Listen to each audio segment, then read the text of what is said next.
What is it that you desire more than anything? What is it that you really want? What is the formula for overflowing abundance?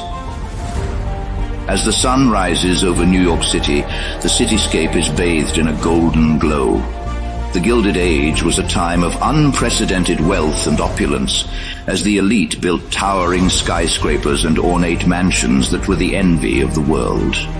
Andrew Carnegie, one of the wealthiest men of his generation, would one day meet a young man named Napoleon Hill, who went on to become one of the most influential thinkers of the era and author of Think and Grow Rich, Changing the World Forever. Here's Reverend Ike. Reverend Ike, what is your message? I have retranslated that portion of the Bible that says the love of money is the root of all evil to read the lack of money is the root of all evil. I'll ask you each this question, beginning with you, Reverend Ike. How is it that man can have the healing power? I teach each person that the presence of God, the presence of good, whatever you call God, is within you. The divine mind is operating in my mind. And as my mind, I am in tune with the infinite. The God presence in me. I see fantastic ideas constantly unfolding in my mind, leading me into ways of success and prosperity. I see myself prosperous. The Prosperity Summit will be the catalyst for the achievement and earned riches you've been waiting for. Learn from the masters and expect abundance.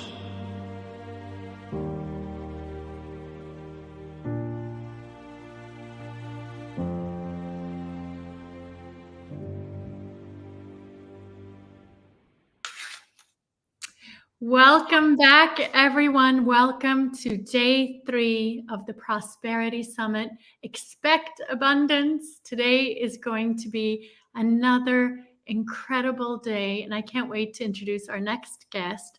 But before we do that, let me hand it over to my co-hosts, my host with the mostess, Crystal Hansen and Mark Hansen. Thank you, Cliona, and welcome back, everyone. This has been such a powerful week, and I know just based on the feedback we're getting, people are getting so much out of this, and it's what we all needed right now. So I'm really grateful for that.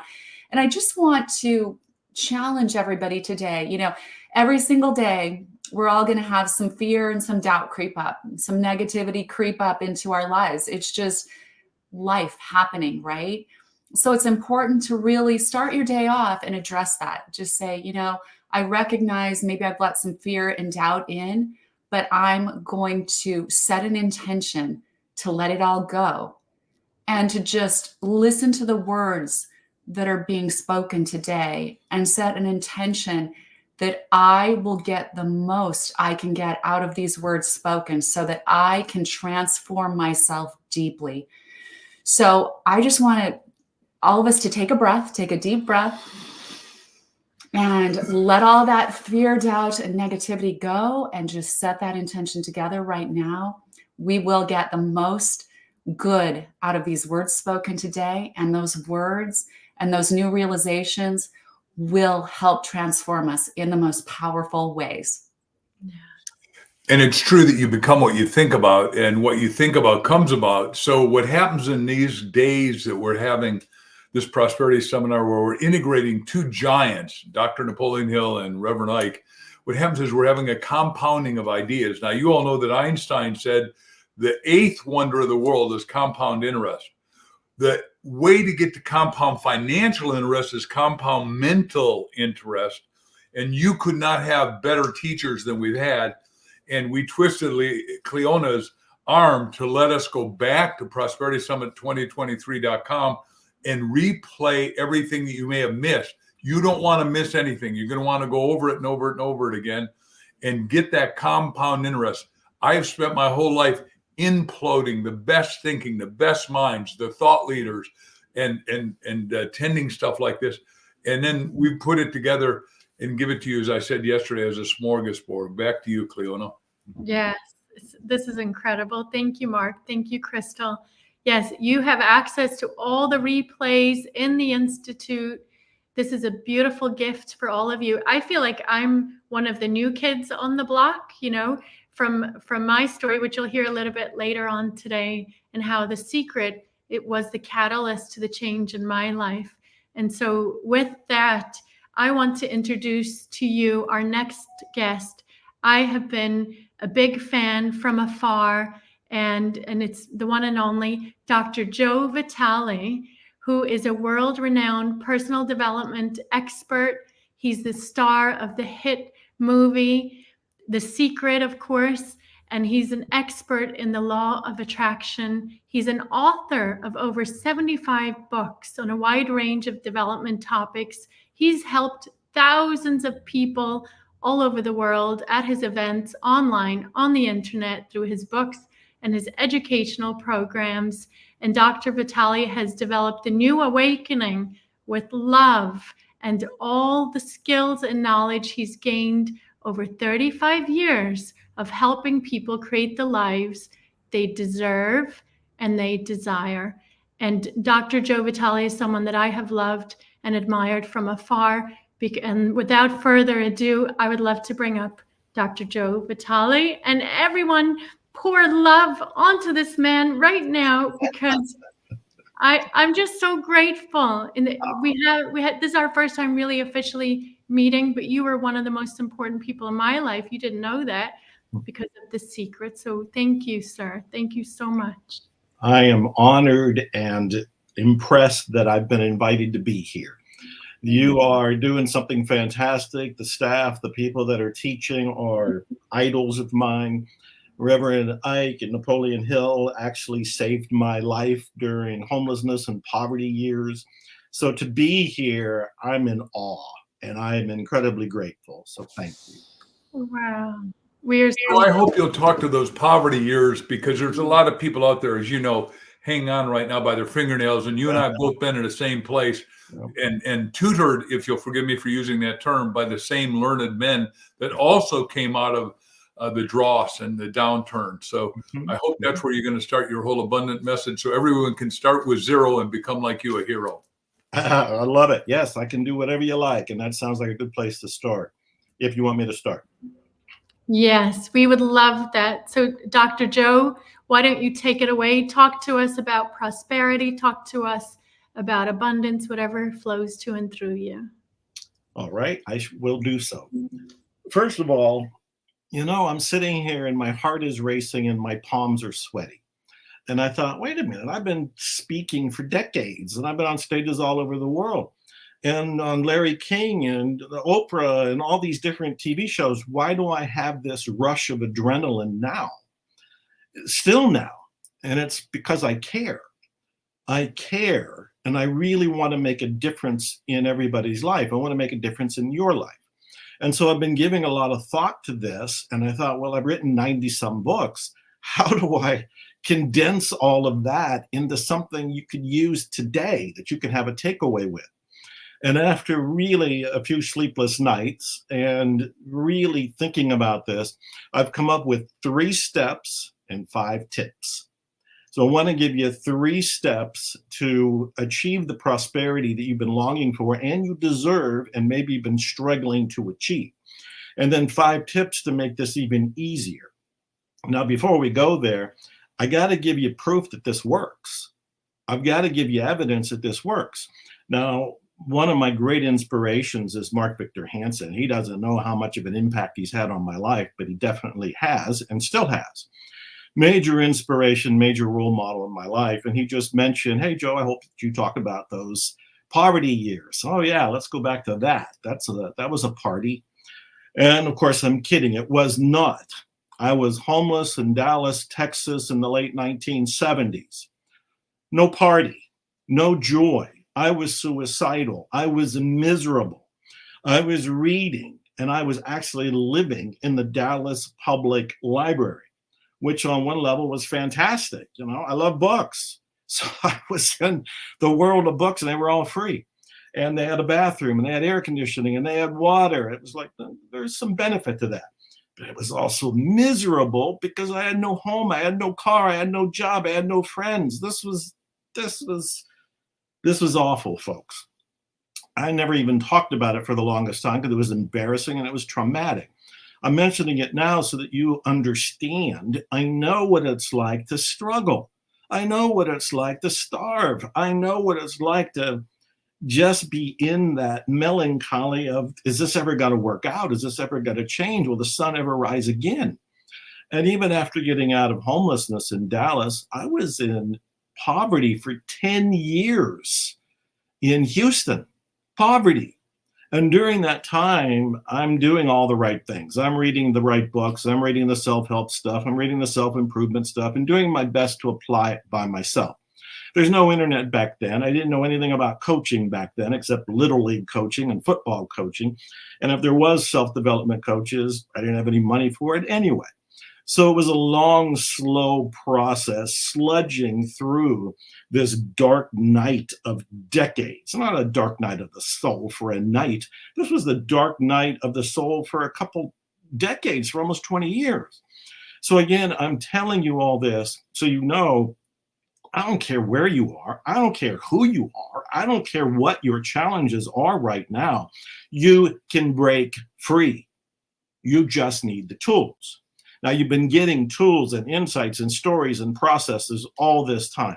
And of course, if you haven't read Reverend Ike or Napoleon Hill, then gee, go do it now, today, right after this prosperity event for today. Go read Reverend Ike and Napoleon Hill. They'll change your life. And so I, of course, have transcended. I've gotten to the other side. I live the lifestyle of the rich and famous, and I can tell you all kinds of things I get to do, get to have, get to make a difference in the world, how I help others. But you may not care. And you may also think this is unique. This is Dr. Joe. What about the rest of the world? What about the rest of us? So let me tell you another story. This again is in the way of evidence that this works. It's not just me. Years ago, I went to Thailand.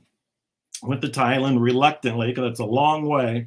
And I didn't know why I was going there, where I was going, but I was invited to speak and I was being paid a lot of money. And the young man who brought me over there said he owed me a lot and he couldn't wait for me to be there. He met me at the airport and began to tell me his story. At that point, when I met him at the airport in Thailand, he was 35 years old. He said 15 years earlier, he was homeless. He was on the beaches of Thailand and broke. No food, no money, no car, no job, nothing. 20 years old and broke. And he called a friend of his and he said, I need money. And the friend said, I'm not going to send you money. I'm going to send you a book, which even today seems appalling to me. It's like, send him a book, but send him some money too. But his friend didn't send money. His friend sent a book. And what was the book? It was The Secret, the book that was based on the movie The Secret. If you haven't seen the movie The Secret, go do that today. If you haven't read the book, The Secret, go do that later today. And so my friend in Thailand gets this book called The Secret. He's starving. He's enraged. He feels this is unfair. I don't want a book. I want coffee. I want food. I want lunch. I want an apartment. And then he thinks, well, if he sent me a book, maybe there's something to it. And he decides to read it. And he reads The Secret and decides, this is all hogwash. This is bogus. This stuff doesn't work. And he decided, and I always loved this, he said, I'm going to prove The Secret wrong. I'm going to prove that all these principles don't work. I'm going to apply them. And when they don't work, I'm going to go tell my friend who sent me the book, and I'll tell the rest of the world, self-help, self-improvement is all BS. Well, he started to apply it. And 15 years later, as he was standing with me at the airport in Bangkok, he's a billionaire, He's 35 years old and a billionaire.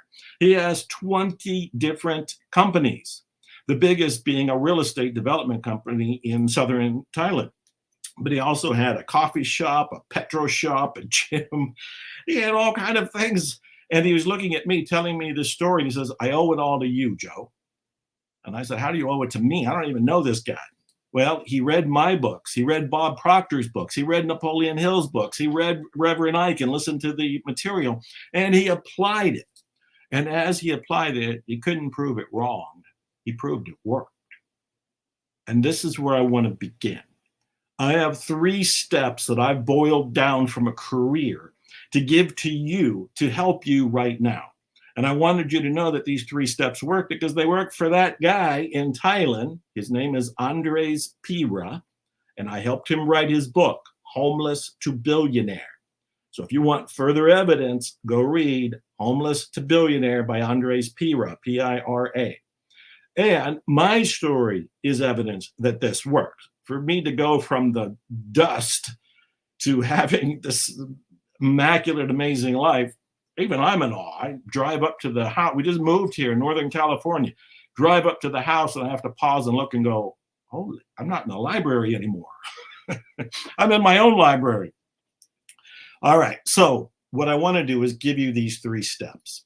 And I want to walk you through them. And I want to be as clear as possible because I want to help you. Now, I've noted that you're not paying for this. You haven't paid for any of this that I'm aware of. I think all of this is free. Everybody that is teaching you is doing it for free. And sometimes people don't listen as closely when it's free. So I'm stopping to tell you, get out your pen and paper. This is probably being recorded, so you can go back to it. But I want you to take notes now. I want you to be interactive with this. And I want you to know it works, which is why I've told you the story about me. And I told you the story about Andres Pira. I don't care what your story is. That happens to be how far you've gotten to this point in time. This is the turning point in your life. This is the defining moment where you get to turn it all around. The story up to now was just the novel, just the chapters that led you to this point. This point is where the sun comes out. This point is where prosperity starts to beam down on you, and you can have it easier and more profitably and more prosperity from this point on.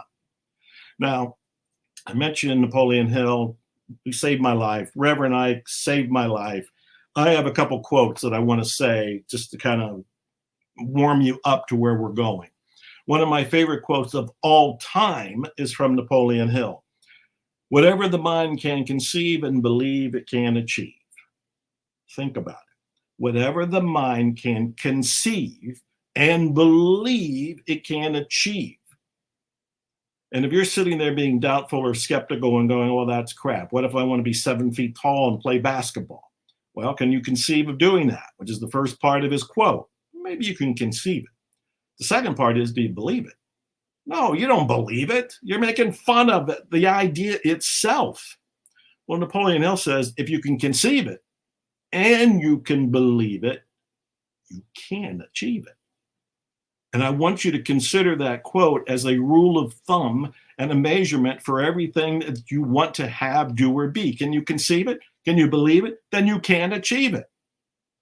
Another quote is from Reverend Ike, and then I'll get you to the 3 steps.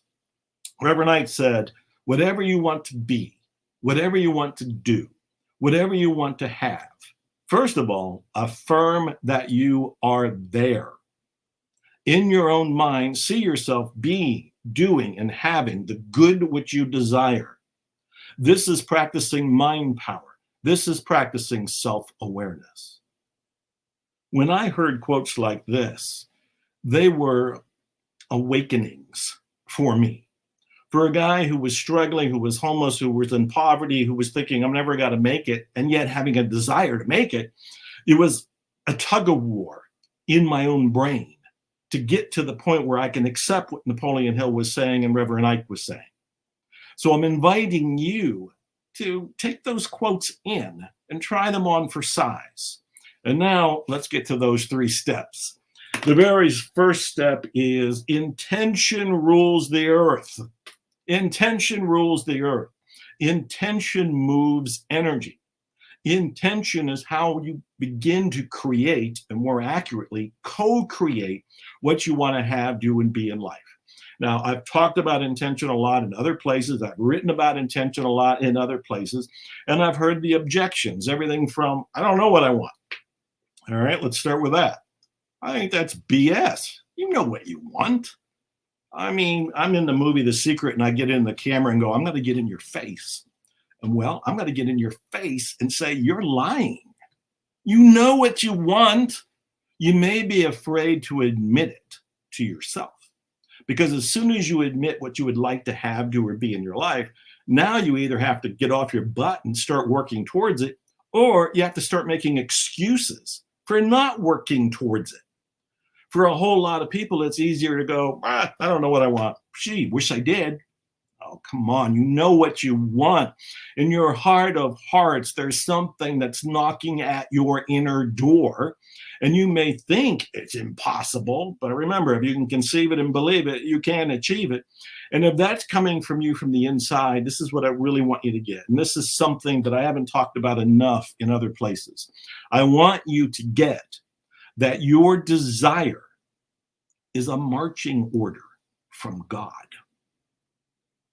Your desire inside yourself to have, do, or be something is a assignment given to you from the divine. Now, a lot of people out there say, oh, live without desire. You can't live without desire. You don't get out of bed in the morning without desire. So don't listen to the skeptical hogwash that's out there that says you get rid of desire. That's a desire itself. I have the desire to get rid of desire. Quit playing head games. Let's get to the point where you admit, I want to have, do, or be something. Now, while we're talking about this first step, I want to make sure I help you select what is the right desire for you. Because there are ego desires and there are spirit desires. The rule of thumb for me is an ego desire only serves me. Easy enough to understand. An ego desire only serves Joe. An ego desire in your life would only serve you. Now, in and of itself, there's nothing wrong with that. You can have, do, or be whatever you want. If you want it to be for you, that's fine. Just be aware that it's probably coming from your ego. Not bad. What would be better? A divine desire, the marching order from God, serves you and other people. Jose Silva, who I got to speak on stage with decades ago, I didn't even know what I was doing, clumsily walking around on a stage trying to spout some sort of wisdom that might help somebody. And Jose Silva was one of the speakers before me, and I didn't even recognize how great he was and inspiring he was at that moment. And he said, a good desire, a good goal should serve you and at least 3 other people. And I thought, wow, another rule of thumb. Your desire should serve you and a couple other people. If they do at least that, you're moving in the direction of something noble. And your intention is no longer just an intention. It's an inspiration. I now get on stages and I say, look, intention is for wimps. Intention is for wimps. Yeah, I know I just said intention rules the earth, but intention is for wimps because what's better than intention? Inspiration. And the inspiration is what comes from the divine. And there isn't any rhyme or reason to it. You're not going to be able to explain it to other people. I wanted to be a lot of things when I was a kid, but I chose being an author. I loved books so much, even as a teenager, I said, I want to write. And when I announced it to other people, it's like they would scoff. There's no evidence around me that I'm going to be an author. It's just me mouthing off, hey, I'm going to be an author one day. And during the late 80s or early 90s, I worked for an oil company, hated my job, cried going to work, cried going to home. And when I was there, I'd go in early, sit at the typewriter. This is before the computers. I sat at the typewriter and I was working on articles. I was working on my book. And I remember at lunch, everybody would go wander off. I'm sitting there at the typewriter writing. And 2 managers walked by. They were going to lunch. And they were talking about me. And one of them says, he thinks he's going to be an author one day. And they both laughed. They both laughed. Those 2 people, I don't know where they're at, but I'm talking to you. I'm on stage with Mark Victor Hansen and the gang paying tribute to Reverend Ike and Napoleon Hill. Look at where I've arrived. So if you have a goal and this goal becomes an intention, the intention is now your inspiration and you're going to go for it, and you've admitted this is what you really want to have, do, or be, There may not be any evidence that it's going to happen. But you have to go for it anyway. You have to go for it anyway based on faith, based on trust, based on the fact that the divine gave it to you for whatever reason. It's your assignment. Go do your assignment. That's all step one. Step two is all about now paying attention to what goes on in your head. And you have to pay attention to what goes on in your head because that is the battlefield. That is the battlefield. One of the books Napoleon Hill wrote that was not published in his lifetime, he thought it would be too controversial and too dangerous. And it's one of my all-time favorite books by Napoleon Hill. It actually made me sweat blood because I realized his book was revealing what's operating in most of our minds, including mine. The book is called Outwitting the Devil. If you've not read Outwitting the Devil, jot it down and go read it with all the other books I'm telling you about to go look at later. Outwitting the Devil is pointing out that the devil is your own frickin' mind. It's your mind. Outwitting the devil is learning how to pay attention to the part of your brain. It's not really even your brain. It's your mind, separate from the brain, that is trying to talk you out of things. And it's trying to do it for good reasons. It thinks it's protecting you. But it'll make you skeptical. It'll make you doubtful. It'll make you ridicule yourself. It'll talk you out of your own inspiration. It'll say, hey, Andres Pirro was lucky. Dr. Joe Vitale was lucky. Mark and all the gang, they're all lucky. This won't work for you. Why won't it work for you? That's the devil of your mind talking. And you want to become aware to that self-talk. But it goes deeper than this. This second step is all around a concept that I call the missing secret. And the missing secret might be my single contribution to the whole self-awareness, self-help, self-improvement movement. And I have an audio program with Nightingale Conant called The Missing Secret. It's been one of their bestsellers, maybe one of the greatest bestsellers for them, because it reveals something most people don't know about. It reveals why a whole lot of what you try to do doesn't work out. It reveals that, yeah, there's a secret. What you focus on, you're going to tend to attract in your life if you think it and you feel it and all of that. You know, the initial superficial understanding of the law of attraction and goal setting and the secret, that all works. Unless you have what I call counter intentions in your mind. Counter intentions in your mind will block, slow down, stop, prevent all of your intentions and inspirations from coming true. To give you an example, you may be sitting there and you've been studying Reverend Ike, you've been studying Napoleon Hill, you've been listening to everybody here reverently, taking notes. And you think, I'm going to be prosperous. I'm going to be prosperous, and even write it down. I am now prosperous, and the lack of money is the lack of money is the root of all evil. You write all this stuff down, and you have the best of intentions. But in your mind, you're thinking, there isn't enough money out there. I don't deserve it. I don't deserve good. I'm not smart enough. I'm not good enough. I don't have the resources like other people do. Or maybe you still think that having money in some way, shape, or form is going to hurt you. It's bad for you. You may have moved from thinking it's evil. Most people have that in their conscious or unconscious mind. The money is the root of all evil. It's not true at all. It's even a partial biblical phrase from a longer one that says the love of money is the root of all evil. But even if you explain all of that, a part of your brain may be going, yeah, consciously I want money. Subconsciously, keep it away. Keep it away because it's bad, it's tainted, it's dark, it's evil. And that's the missing secret, is that you're attracting to you what you are feeling and thinking unconsciously. I use unconscious and subconscious interchangeably. We can argue about what the definitions are, but you got the idea. This is what's a little deeper than conscious, and this is what needs cleaned up. The faster you clean up and clear the limiting beliefs, what I call counter intentions, the faster you get to your result. You get to your intention faster because the blocks to it are now gone. That's how important the missing secret is. A while back, when I turned 60, I'm now 70. When I turned 60, I decided I wanted to be a musician. So it was on my bucket list. And I said, I've done a lot. What else do I want to do? Well, I wanted to be a musician. I had guitars, but I didn't know how to play, didn't know how to sing, didn't know how to write a song. Had never been in a studio with a band, didn't have a band. But I thought, I'm going to record an album. I'm going to learn how to do all this. Great intention, right? Very first thing that happened was a flood of negativity. I mean, it just bombarded my brain, the devil inside my head. Remember, I've been around the self-improvement circuit. I was in The Secret. I've written books about helping people with their intentions and inspirations and their missing secret and all of that and getting clear. And here I am, the guru of all this, going through the BS. It was not fun and it was not easy, and I almost gave up. And I'm telling you this for a reason.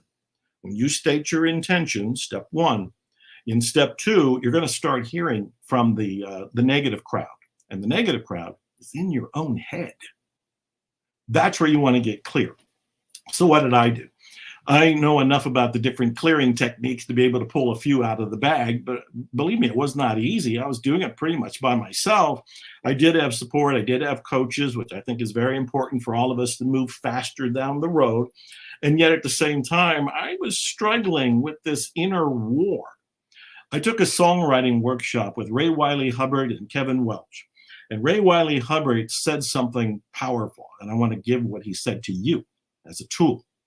He said, even him with his career, noteworthy Americana artist, look up his music, and a lot of albums, a lot of successes, playing in a lot of places with a lot of people you would know if you didn't know him.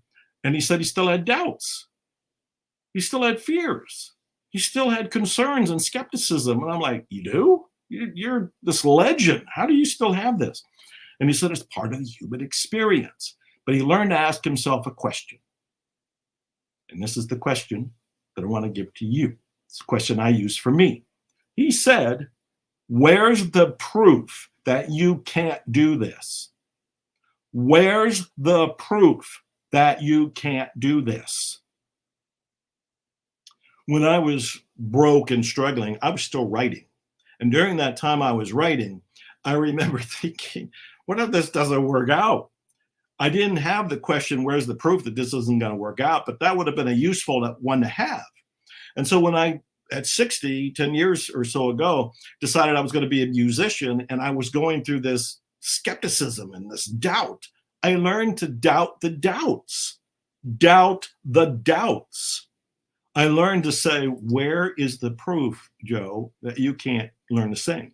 Where is the proof, Joe, that you can't learn to play guitar? Where is the proof, Joe, that you can't get a band? Where is the proof, Joe, that you can't play on stage? Where is the proof, Joe, that you can't become a musician?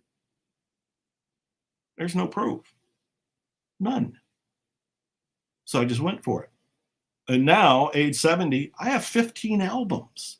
I've recorded 15 albums, 6 of them singer-songwriter albums. I even studied with Melissa Etheridge, and I dedicated one album to her and wrote a song about her. Some of my songs have been used in movies. Some of my songs have been nominated for the Posy Award, which is the Grammys of positive music. Some of the instrumental music is soundtracks on some of the movies. I have my own movie in production right now, and some music is going into it. I'm telling you all of this to say, look, I wasn't believing I can pull it off. I wanted to be a musician, step one. Step two, here comes the devil in my mind, and I got to question it. I got to slow it down. I got to clear it. I got to stop it. And when I do, I start to have the results. And this is one of the great gifts. You need to have this understanding that when you get clear of those blocks inside of you, you accelerate your path to having, being, and doing what you want. When I've written 90 some books, I think I mentioned that, and people go, how in the world do you write 90 books? And I'm like, I'm impressed too. But when an idea comes to me, I don't have any interference in me anymore. I just write it. There's nothing saying, oh, there's nothing saying, oh, Joe, you can't write that book, or it's already been done, or it's going to take a long time. I don't hear any of that garbage. If the idea is to send it, it's a marching order from the divine. Yes, ma'am. Yes, sir. Yes, whatever. I'm going to go and write the book. And I do. It shouldn't surprise you. I got another book coming out. Zero Limits Living will be out in 2024. I'm still doing my thing because I think it's my life mission. So the second step is to get clear of anything that might stop you from going for the first step, which is your marching order from the divine. All right, what is the third step here? The third step, I'm going to tell you, people ask me all the time, they say, Joe, how did you go from homeless to, living the lifestyle of the rich and famous? How did you go through all that struggle to get to success? And it frustrated me because I thought, man, I do everything. I listened to the audios. I studied Reverend Ike. I studied Napoleon Hill. I applied everything. I read books like The Magic of Believing by Claude Bristol, Dale Carnegie. I mean, any of the success literature that you could probably name, I probably memorized it because I was wanting to apply everything. So it's all part of it. But I kept thinking, what is the one thing? What is the one thing that I did that you can do, that anyone can do? And I'll tell you what it is. This one thing will beat luck. It'll beat having money. It'll beat having resources. It'll beat having connections. It'll beat having relationships. It'll beat having, the divine center, an invisible gladiator to be on your side to get you through everything, which is probably happening anyway. This one thing is really the secret to getting what you want. And that is nonstop, persistent, inspired action. Persistence has really been my secret. When I was homeless, I was in a public library studying books. When I was in poverty, I was writing, typing on a $5 portable typewriter that I had to punch those keys to make sure it registered what I was trying to say. In those early years, when I finally did work for somebody and I had some money coming in, I persistently pursued my dream. My dream was the marching order from the divine. So I was going forward. I wrote then, and I still write today, which is why there's 91 books coming soon. And I got ideas for 15 other books. The whole point is, if you keep taking action every day, inspired action, action in the direction of making your dream come true, you will make your dream come true. And along the way, there's going to be a whole lot of side perks and side benefits. Like, because I wrote the book, The Attractor Factor, I was invited to be in a movie. I didn't know the movie was going to make history, but because I was an author and I wrote books following my dream, there were side benefits, like being in the movie The Secret. And of course, being in the movie The Secret caused all kinds of other things and a domino effect, a benestrophy of opportunity that came to me. But daily persistent action. These are the 3 steps that I wanted to give you. I also said I have 5 tips, so I want to check in. Do I have time to go through the 5 tips very quick? Yeah. Okay, I'm glad that you're there. Thank you. All right, I'm going to go through the 5 tips. The very first one is support will accelerate your results. Support will accelerate your results. And what I mean by that is you got to have a coach, a mentor, or at least be in a mastermind. Napoleon Hill wrote about masterminds, and I think he might have coined the phrase. There is the idea that a mastermind is a criminal group, and that was the old mastermind. The positive mastermind that Napoleon Hill talked about is a group of people who get together and support each other. And if you don't know about a mastermind, I wrote a book about that. That shouldn't surprise you either. It's called Meet and Grow Rich by Bill Hibler and myself. But go to the source, go to Reverend Ike, go to Napoleon Hill, read about masterminds. You will accelerate if you have somebody or buddies who believe in you almost more than you believe in yourself. This is a major tip to accelerating your results and getting more astonishingly big results faster. Have support. The second thing is, and I wrote this down, calmness gives clarity and connection. Calmness gives clarity and connection. This is not written enough about because so many people, myself included, growing up, and when you start getting into some of the early self-help material, it's all type A, heart attack driven, intense energy to get your result. You almost wrestle your goal to the ground. That does work. You can wrestle your goal to the ground with this overwhelming focus and aggressive energy. It works. But so does a relaxed approach. So does being calm. So does finding out that when you meditate, when you get into that place of calmness and you just kind of chill, you can actually hear the whisper of eternity. You can hear the whisper of God. You can hear the whisper of the divine. You can hear your own intuition. So I want to mention that calmness is a gift. Gratitude is the third thing I wanted to mention. Gratitude will single-handedly change your life forever. I'm sure other people have talked about gratitude. I do it a lot. I tell stories about it. I've got a lot of books, a lot of material. I'm in movies talking about gratitude. Gratitude is huge, and you don't need anything to practice gratitude. You look around and you pick up something, water, my glasses, the mic that's here, this, you, and all the wonderful people putting this together for you. And then you move into gratitude. And the other thing I point out about the obvious with gratitude is there's the unseen that you need to be grateful for. You're watching this because of vision. You're hearing this because of your hearing. You're able to experience this because of your body, and it's all alive and working without you doing pretty much of anything. What a great gift that we don't acknowledge. So gratitude moves us into that place of a higher energy vibration. The fourth thing I wanted to mention was Nevilleizing. And Reverend Ike, really with the quote I was talking about, was referring to that. Neville Goddard was a mystical teacher who I deeply love. I found his first book and brought it into print 2 decades ago. So I've had a love relationship with Neville. And he said, assume the feeling of the wish fulfilled. That's a quote. Assume the feeling of the wish fulfilled. That means pretend that your goal already occurred. What does it feel like? Get into the experience of it's already done and you are living from it. Assume the feeling of the wish fulfilled is Neville. And the fifth thing I wanted to say, and this in many ways is another one nobody else talks about, at least enough. And that is expect success. I'm wearing a t-shirt that says expect miracles. Expect success, but accept the bumps, the stalls, and the snow. What I mean by that is a lot of people watch the movie The Secret, they read the success letters, or they read my books, and they figure, oh, I got it. I am never going to be happy again. I'm never going to be unhappy again. I'm never going to be unhappy again. I'm never going to have a problem again. There's never going to be a bump in the road again. It's never going to rain again. And then as soon as there is a bump or there is some rain, they go, this stuff doesn't work. And they throw it out the window. And what you need to understand that the life experience is a roller coaster. You're going to go up and you're going to come down. My insight, what I've learned is that you can experience the great joy of life by simply sitting in your seat with your seatbelt on. Because there are going to be times when there's great prosperity.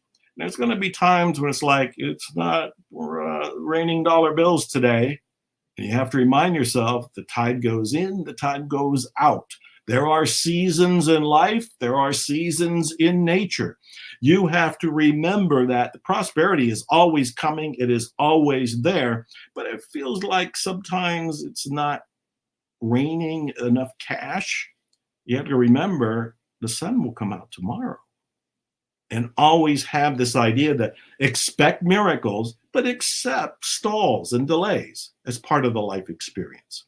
All right, those are my 3 tips, my 5 insights, and I have so much more. I go check out ZeroLimitsMethod.com. I got 3 programs. I'm offering them for $3.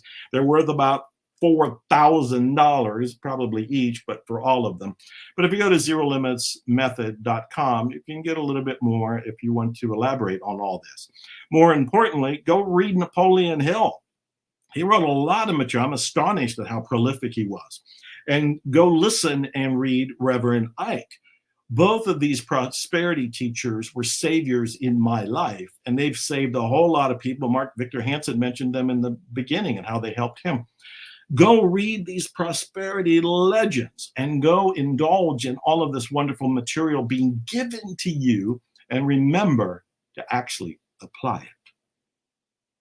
Joe Vitale on pause. On pause, and my heart is overflowing. Dr. Joe, my God, thank you so much. Well, thank you for the opportunity. I really have been excited, have been eager, and have been sweaty and racing heart because I want to really help. Yeah. I can feel that, and everybody can feel that. You're so humble. I can just feel your heart. You really are incredible. You answered a question for me today that I've had for years in my mind. Oh, tell me. And I've been interviewing people, I've been studying people, and I kept asking that question. You answered it today. It was your number one. I said, where do desires come from? And so now I get it. And I believed it to be, these are from God. They have to be. Yes. Right? Yes. I totally believe that. But because we live in the world, and I'm a marketing guy, I get this. We live in the world of marketing and advertising. It's easy for people to plant desires with them. That's part of the persuasion process. But the desire that lodges with you is probably a desire that is actually resonating with you on a deeper level. So I wanted to bring up the Jose Silva insight where he just says, check the desire. Does it help more than just you? Does it help you and 2 or 3 other people? If it does, it's probably a very wholesome divine desire. And then I also have the further insight that where are these desires coming from? Especially the big ones like, Joe, go write books. It's like, it's the voice of God whispering through my heart, my soul, my subconscious, my desire meter. It's coming from, I call it the great something, because some people object to, oh, God is a man in the sky. It's like, that's not how I think of this. It's the great something. Joseph Campbell called it the great mystery. That essence, that life force, that higher intelligence, it's kind of sending marching orders to us. We have free will. We can say no. It's like, I don't want to do that. But I have found that's not a very healthy way to live, and it's not a very happy way to live. That when you say yes, now you're in the flow, and now what I call magic and miracles becomes the norm. Oh, this is so good. Say yes to your desires, because then you're in the flow and you're following through on your marching orders. Hello, everyone. He's giving you the entire playbook of the law of attraction and the law of vibration and how to manifest, completely how to manifest and live on purpose, because this is what it's all about. It's about living on purpose. I believe we have a soul code too, Dr. Joe, and we have to live that out, or we might waste a lifetime if we don't, right? Well, this is why I'm so grateful for what you and everybody is doing here. This Prosperity Summit is truly helping everybody, including me. And we all need these nudges, because the mass of men are quietly, as Thoreau said, leading lives of quiet desperation. But they don't know where the hope is. They don't know where the processes, the tools, the techniques. You're giving them. This whole event is giving it to them. So I want more people to know about this, more people to watch all of this, and more importantly, more people to actually apply all of this. It's not just feel good, though I'm hoping they feel good watching this. It's actually like, I'm an entrepreneur. If I don't get results, then I'm doing something wrong. I want to get results. I want people to get results. That's why I'm giving them what I call the 3 steps boiled down from a lifetime of research. Yeah, these 3 steps took me over a decade to understand, and today at a deeper level. I hope you all understand what he just gave you, okay? You need to go back and watch the replay over and over again. This week, Dr. Joe, we gave them assignments, because I don't believe in, like you, just coming up here to talk about it. It's application, PPA, as Napoleon said, purpose, plan, action. So we gave them some assignments. I'm going to add even more assignments now based on what you taught us today as well. Awesome. And we have our amazing, I know Mark has some questions for you. Mark, do you want to come in? I would love to hear from you and Dr. Joe as well. And then we have questions coming in from the audience. If we have time, I would love to get to those as well. Joe, you are glorious. You are down in the, what we loved about Reverend Ike, Crystal and I, is that he'd say, look, you can't keep your money in your Prince Albert can. And that was I thought I was well educated and all that, but I didn't live at that level. So and that's the level that you bring people up from. So what's the first thing people need to do to bring themselves up, sir? Well, the very first thing is to focus on whatever is positive and whatever is good. You know, I play the glad game. I'm a big fan of Pollyanna, the movie and the book, and people might have seen the children's story and just dismissed it as a children's story. I'm thinking that's the greatest self-improvement principle of all time. Eleanor Porter wrote it, I think it was in 1913. And, you know, it's the story of playing this game where you look for the good in everyone and everything. And the author said she wasn't dismissing reality. She wasn't dismissing that we all have struggles, we all have problems, and there's things that need to be resolved in the world. However, at the same time, we want to resolve those. Look for the good in the situation and in the people. Pollyanna at one point mentions that some people might make it a little bit hard for you to find it, but it's always there. And so I would say that is the very first thing. Look around in your life and yourself and your situation and find the good, find the positive. That'll bring up your energy. That'll expand your mind. You'll move more into optimism and possibility and hope. So play the glad game and go read Pollyanna, for God's sake. That's a fantastic book. Well, before I let her open it up to questions from the peanut gallery, so to speak, let me just agree with you 100%. 99% of reality is invisible. You talked about the invisible that we should be thankful for.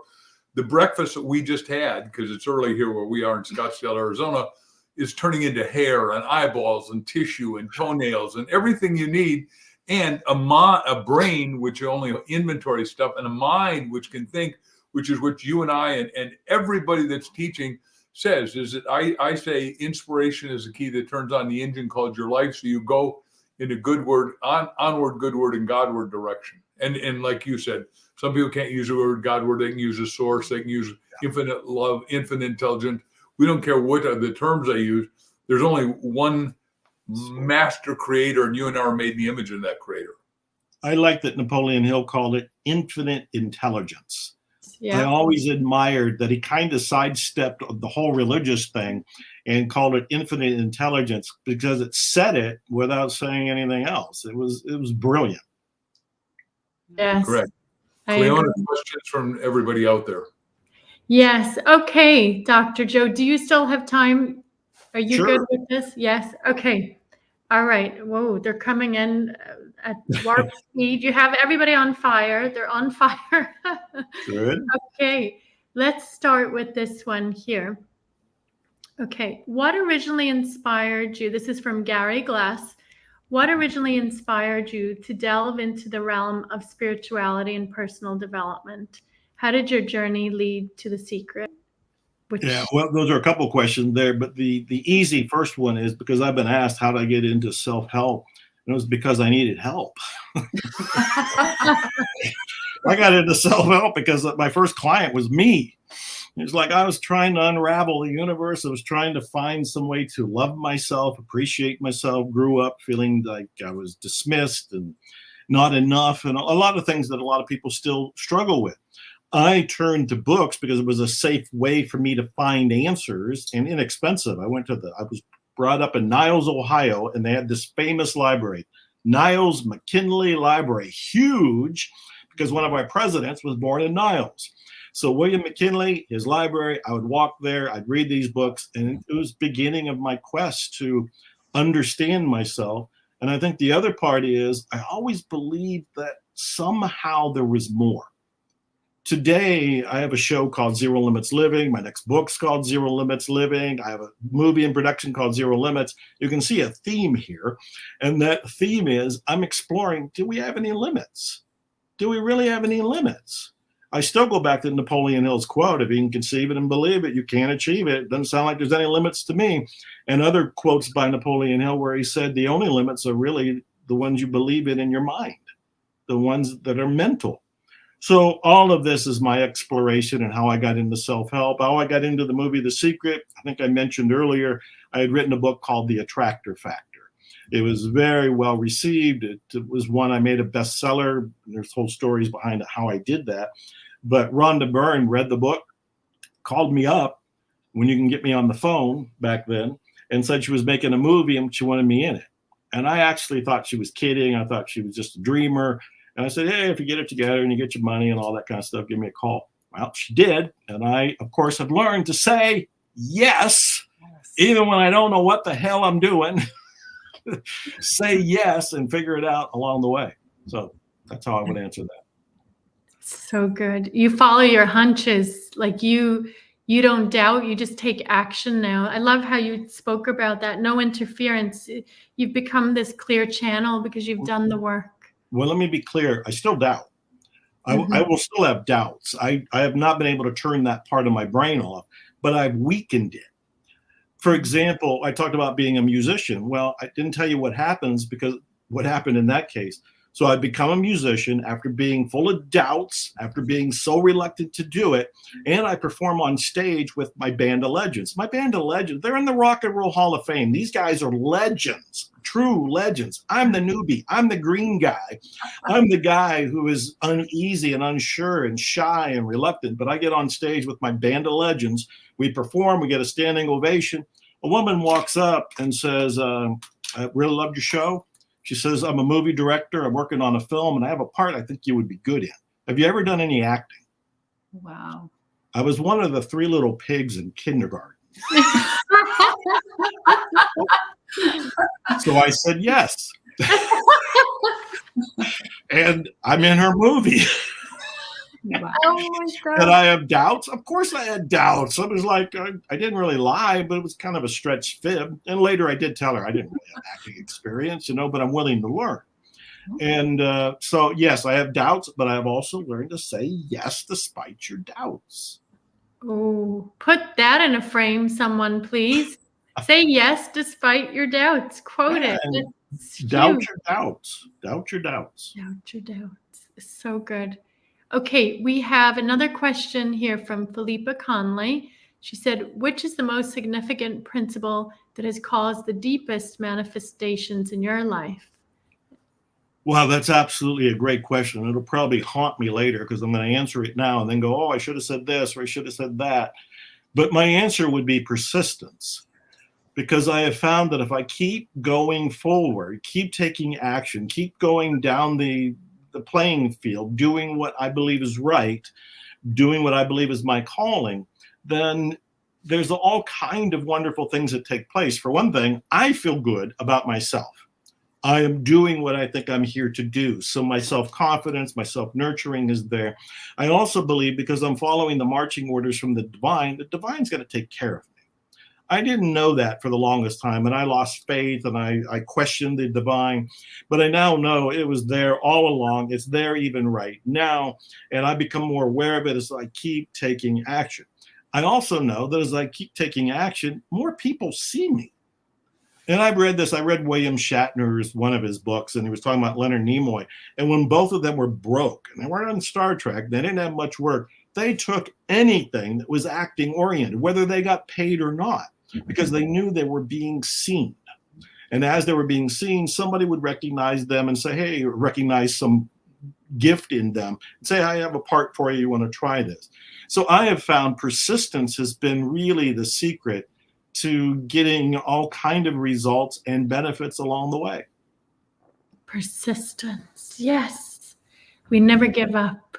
We're following our marching orders. I'm going to follow mine to a T now. You've lit a fire in me, Dr. Joe Vitale. This has been incredible. Do you have any other final questions, Mark or Crystal, before we bring it in for a landing? I just want to say that maybe in your steps, Joe, you might want to add authenticity, because what I feel from you so much today is just you just pour without authenticity. And I think that is so magical for people. You are just letting people really feel you and see who you truly are. And I think when we, set our intentions and follow our desires, we need to remember to have that authenticity, because people don't want a phony version of you.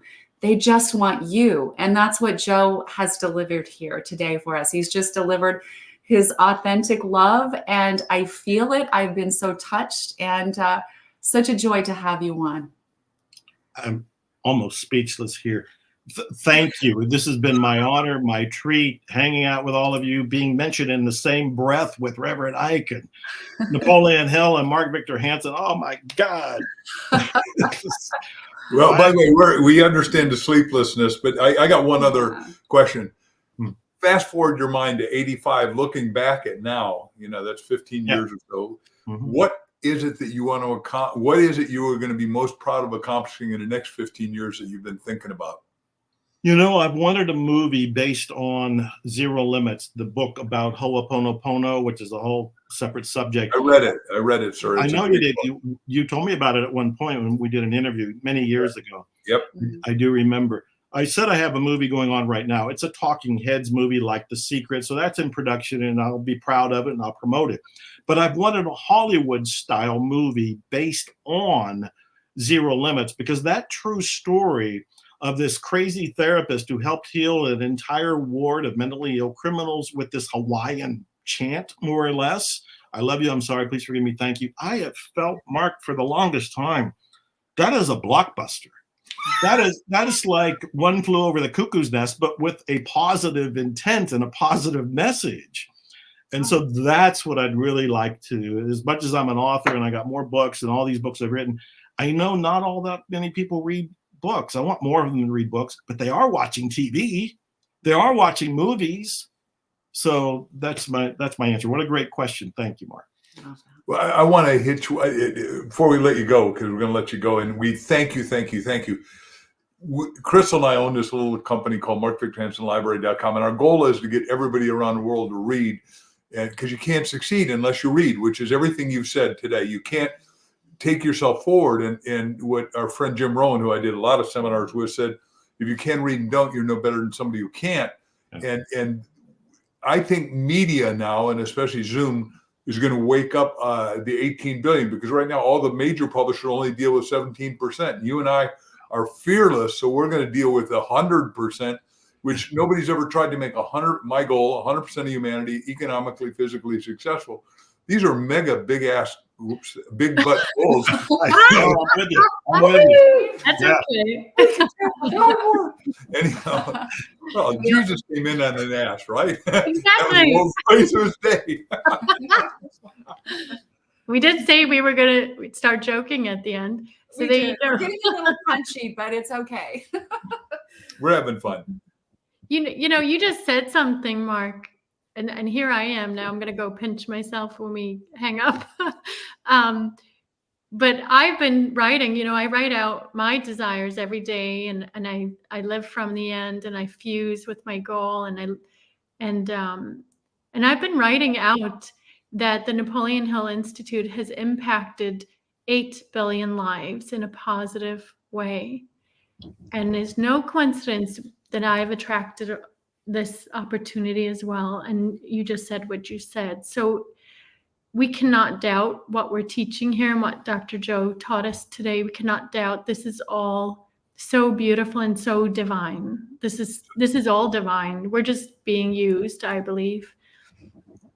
Well, I want to hit with one last comment, of course, about what you just said about going to 8 billion. When Napoleon Hill wrote Think and Grow Rich and helped us out of the Depression, what happened is he gave it to Mahatma Gandhi, and Mahatma Gandhi, I lived in India and went to his 2 houses. On the wall, like at Andrew Carnegie's house, he had all those affirmations, but it says, there's enough for everyone's need, not enough for everyone's greed. And he said to everyone, then there were only 100 million people. Now it's 1.2 billion in India.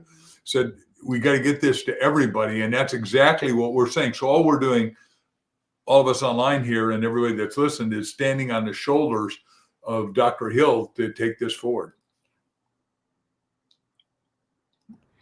Amazing. What a blessing. Well, Dr. Joe, I know we've kidnapped you for long enough, but I'd like to kidnap you again very soon. But it's the most loving kidnapping ever and the most willing one. So whenever you want that, you've got it. Thank you for this honor. This has been an honor for me. Thank you all. I love you all. Thank you, and Godspeed to everybody. Thank you, Joe. Thank you, Dr. Joe. All right. So next. Imagine desire as the burning heart of a majestic locomotive. This metaphorical engine relies on the relentless fire of desire to journey forward. In the heart of the locomotive, desire acts as the fuel that feeds its fiery furnace. With each breath, it generates the energy and intensity needed to propel the engine and its aspirations. When desire is intense and well-defined, it becomes a magnetic force that attracts opportunities, resources, and solutions.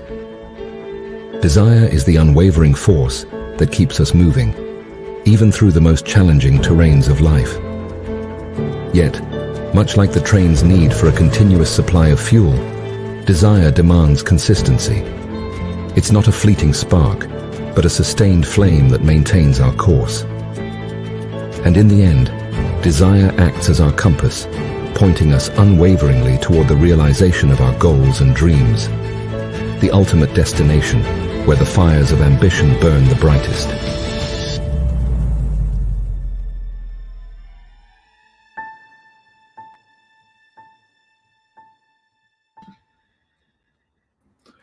Wow. Wow. I'm telling you, ladies and gentlemen, we have two guys behind the scenes that make these phenomenal videos, and that came out of the laws of success as far as my memory goes. And it just, this guy wrote profoundly, like you just heard our friend Dr. Joe say. And now later we've got Lynette Zang, who's going to take you to places you didn't even know you wanted to go in multiplicity of ways, and we'll introduce her better in a minute. But right now we have the ever lovely Cliona, who's been running this show. So you've got a little bit of her, but you're going to really hear her story as she called herself a little Irish girl on one of the things, breaking through and making it as somebody from across the pond. And the man she's with is a profound banker and a good friend of mine for a lot of decades. And he can talk to how long that was. But Don Green was kind enough as a banker who learned the principles from Dr. Napoleon Hill to do several things. First of all, to make sure his foundation stayed alive. Second of all, to bring it to a full-fledged university, which he's going to talk about, and keep this profound self-help going, because it's good to have an academic education. And of course, I've got a great one with some superstar people, but it's more important, as far as I'm concerned, to have a self-help action education where you learn determination to self-initiative. And that's what Don Green and our dear friend Cliona are going to take you through right now. Yes, so we're so excited to hear the inside story of the Napoleon Hill leaders of our time, Cliona O'Hara and Don Green. Let's do it. Well, hello, everyone. Welcome back. I have the great honor and privilege to introduce our next guest, who is one of my dearest friends, and he is also the CEO and the executive director of the Napoleon Hill Foundation. He's been leading the way at the foundation for over 20 years. And it's without further ado, let me bring up my dear friend, Don Green. Come on up, Don. We're so grateful to have you here at the Prosperity Summit. Welcome. It's going to be fun. I said I've read Reverend Hack, and while he never mentioned Hill's name, it was obviously he read it, because there was a lot of things in it that's on Hill. For example, he'd say things like, when the student was ready, the teacher would appear, and he talked about manifesting prosperity and so forth that we get in. And I noticed that everything that we have in our life was first manifested in our self-image. And then you think about that. Everything we had in our life is first manifested in our self-image. And I love when we could just talk about prosperity. And here's what the way he defined it. He said it refers to a state of mind where you believe that you deserve abundance and prosperity in your life. Don't that explain it pretty good? Yeah. And that's what Reverend Ike tried to get across. He got it across to millions of people. He was never able to seem to get it across to his own mother. So many people grow up in society, and they think punishment on earth will be rewarded in the afterlife, and we're not supposed to enjoy this life. And so he had a difficult job. But I like to even go back even farther than Reverend Ike, because to me it started with Emile Coué, who was a French psychologist. He's also a pharmacist. But we all know that statement of his. This was in the late 19th century. He said, "Every day, in every way, I'm getting better and better." Now, he is one that we give credit for introducing autosuggestion to, or to make it simple, talking to ourselves. And there's a book I used when I was teaching this class in college. Can't remember the author right off, but it was simply, what do you say when you talk to yourself? Most important conversation you'll ever have in your life. Someone could walk up to you and say, "Cliona, you can't handle that." And you can say, "Yes, I can." But when Cliona says to Cliona, "There's no point in me attempting this. I don't know the right people. I don't have the education. I don't have the experience." We're doomed when we start giving ourselves negative self-talk, because we tend to believe what we repeat to ourselves. It becomes a part of our subconscious. And so it's extremely important. I read one time he listed about 30 things people say to themselves negative. Of course, there's a lot more than that. People will say things like, "We never have no money at the end of the month." Now, why would you tell yourself like that? And when we talk about prosperity, we're talking about a vision of where we want to be and know where we are. You can have either prosperity consciousness or you can have poverty consciousness. And that's what Napoleon was trying to get across when he put on the top of Think and Grow Rich. For men and women who resent poverty and fear of poverty, either one of them will doom you. And of course, and that's what Reverend Ike did. He even says in there, white people was not the blacks, his people's problem. It was their own mind. And so it's extremely important that we get that message to ourselves and tell ourselves, "I can do this, I can do this, I can do this," and watch me go. I just enjoyed reading the book. So much he accomplished with people simply changing their mindset from a poverty consciousness to a success consciousness. And and he has, no wonder he has such a following. I believe if the information right, he owns 16 Rolls Royces in his lifetime, which is a lot of cars. Yeah. And also, didn't Napoleon own a couple too? Yeah. Well, yeah, he did, and Napoleon dressed well also. He had a good self-image. You never see him in junk. And the fact is, it's interesting. The same person that did Ike's clothes did Elvis's clothes and did Liberace's clothes. All of them known for flashy dressing. Yes, I read the book. I read every word of it, and I think I absorbed it pretty good. But there's some similarities to my background. I'm not saying I'm Reverend Ike, but for example, when he got started, he had a '56 Chevrolet. I had a '56 Chevrolet, and got paid 7.5 cents a mile for using my car, and it was a piece of crap. And Reverend Ike started out with a '56 Chevrolet, but he believed in his message so much that he went to Bible school. He went to Bible college. Had a little bit of controversy because a lot of them didn't see things the way he did as to prosperity. He went in the Air Force, came out. He took his, I guess, severance pay, $240 some, and he bought 15 minutes on the radio station, and he started preaching, and that was his beginning. And that was, and things caught on because people, they loved his message. And there were a lot of famous people, singers and what have you, that attended his church. Of course, we know Mark Victor Hansen did, I think, at the age of 26. His life was turned upside down financially. But he had lots of people, not just the blacks, because he had such a wonderful he had one sermon. You know, you can tell who all these friends. He had one sermon. Don't step on my blue suede shoes. And so we remember that song. And it tells me. I mean, I don't know. I haven't confirmed this, but he obviously loved Elvis Presley, right? So and of course he practiced a healing ministry, which was really accepted, and like he did little prayer cloths. And when I was working in the finance industry, I noticed a lot of ladies carved a little prayer cloths. They put it down in their clothes, and it wasn't it was holy.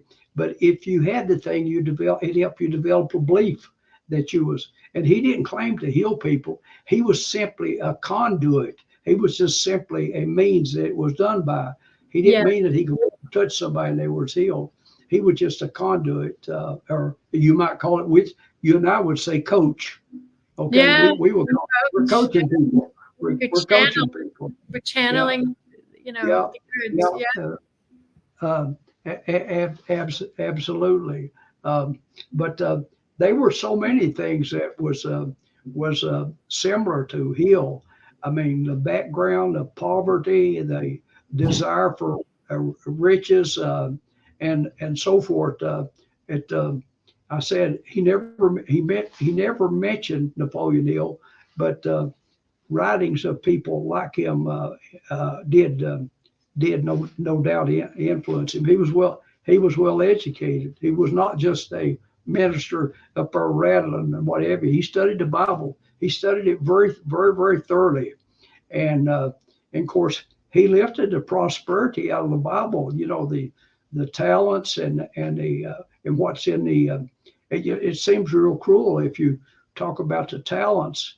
The person that invested the money and made the greatest return, he was rewarded, and with the saying, them that's got more will be given more, because they've demonstrated they know how to take care of it, basically. So it was some good educations, but I thought it was something that some of the people never accepted, and some of the black churches did not like the message that he was preaching.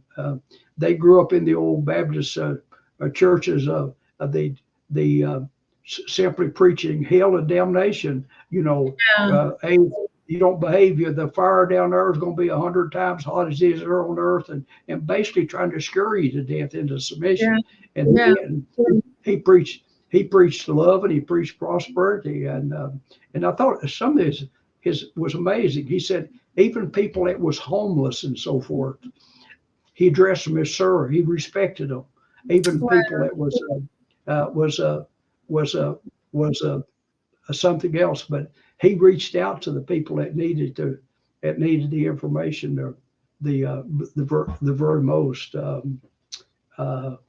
This week we're talking a lot about, obviously, prosperity, and Hill talks about the 12 riches. It's not just money, but Reverend Ike, what I love about Reverend Ike is he makes no apologies.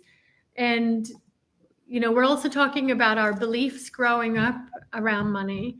I grew up down in Ireland, as you know, and I grew up with the belief that money was evil. People that were rich were evil. You shouldn't want money. And so I can understand how controversial it was for Reverend Ike to go and preach and have the Rolls Royces and preach prosperity, because, growing up, we were told that heaven is after you die and it's up in the sky somewhere, and you shouldn't build up riches on earth. And I know it's in the Bible, but I don't believe that's what it means. And I know Reverend Ike taught that is not what it means.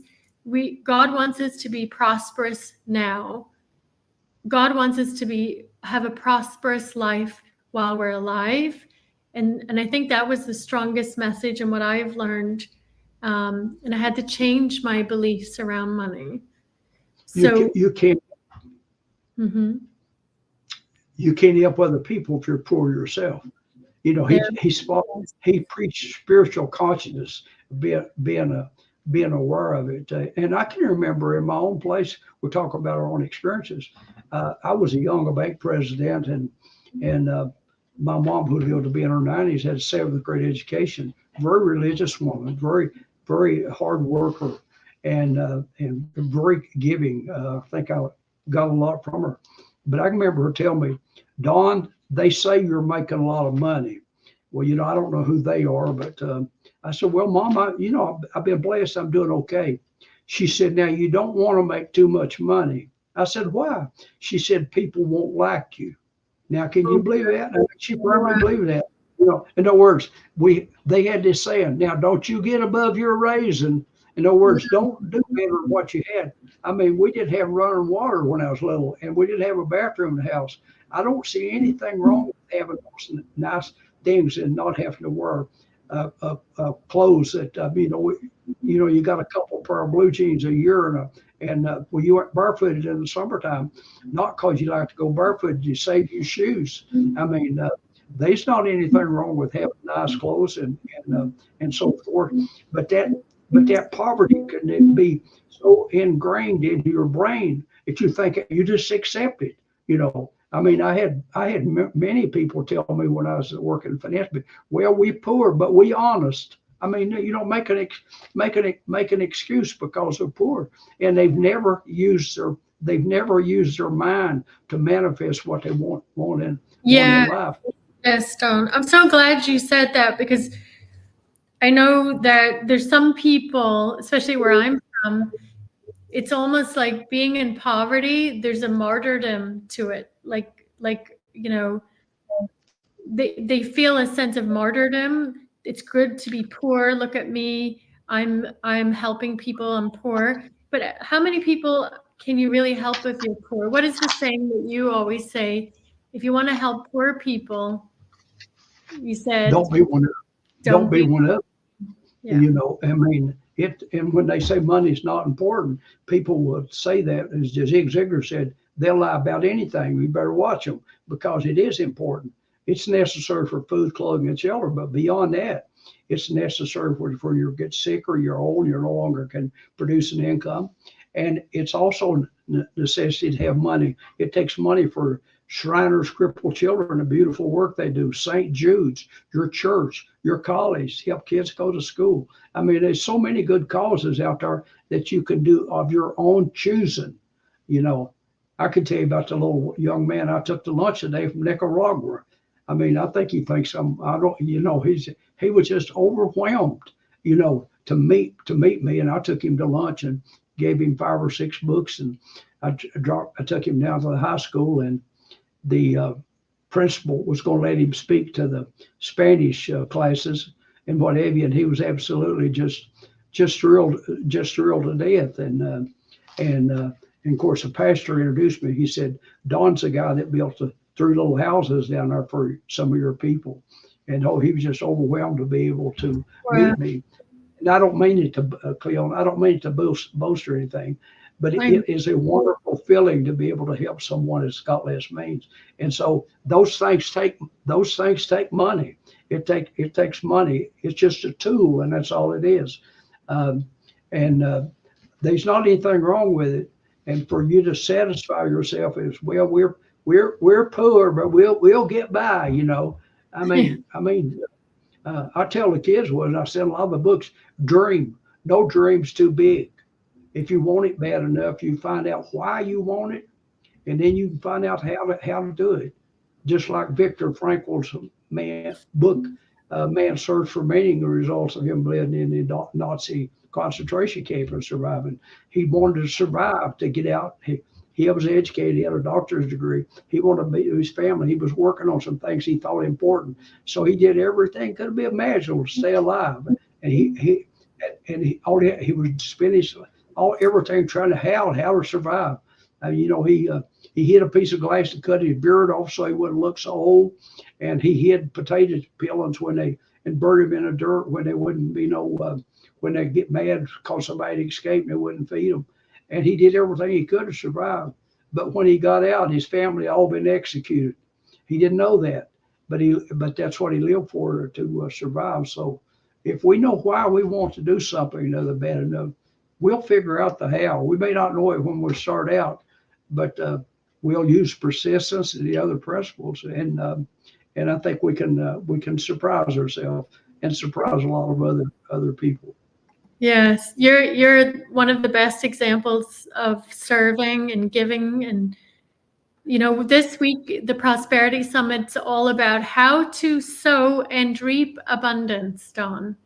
And I know you now well enough. I know you've reaped abundance in every area of your life, but I know how you did it. And so, what does sow and reap abundance mean to you? What to me is the point that your basic needs have been taken care of, and you make a difference in other people's lives. But I think it was FDR said. He said, we're not prisoners of fate, FATE. We're prisoners of our own minds, and that's the people. That's in people. It's in poverty consciousness instead of prosperity consciousness. I could tell the tale one time of going to a guidepost event many years ago, and in Cleveland, Ohio. I used to attend a lot of them. Mrs. Norman Vitz appeal.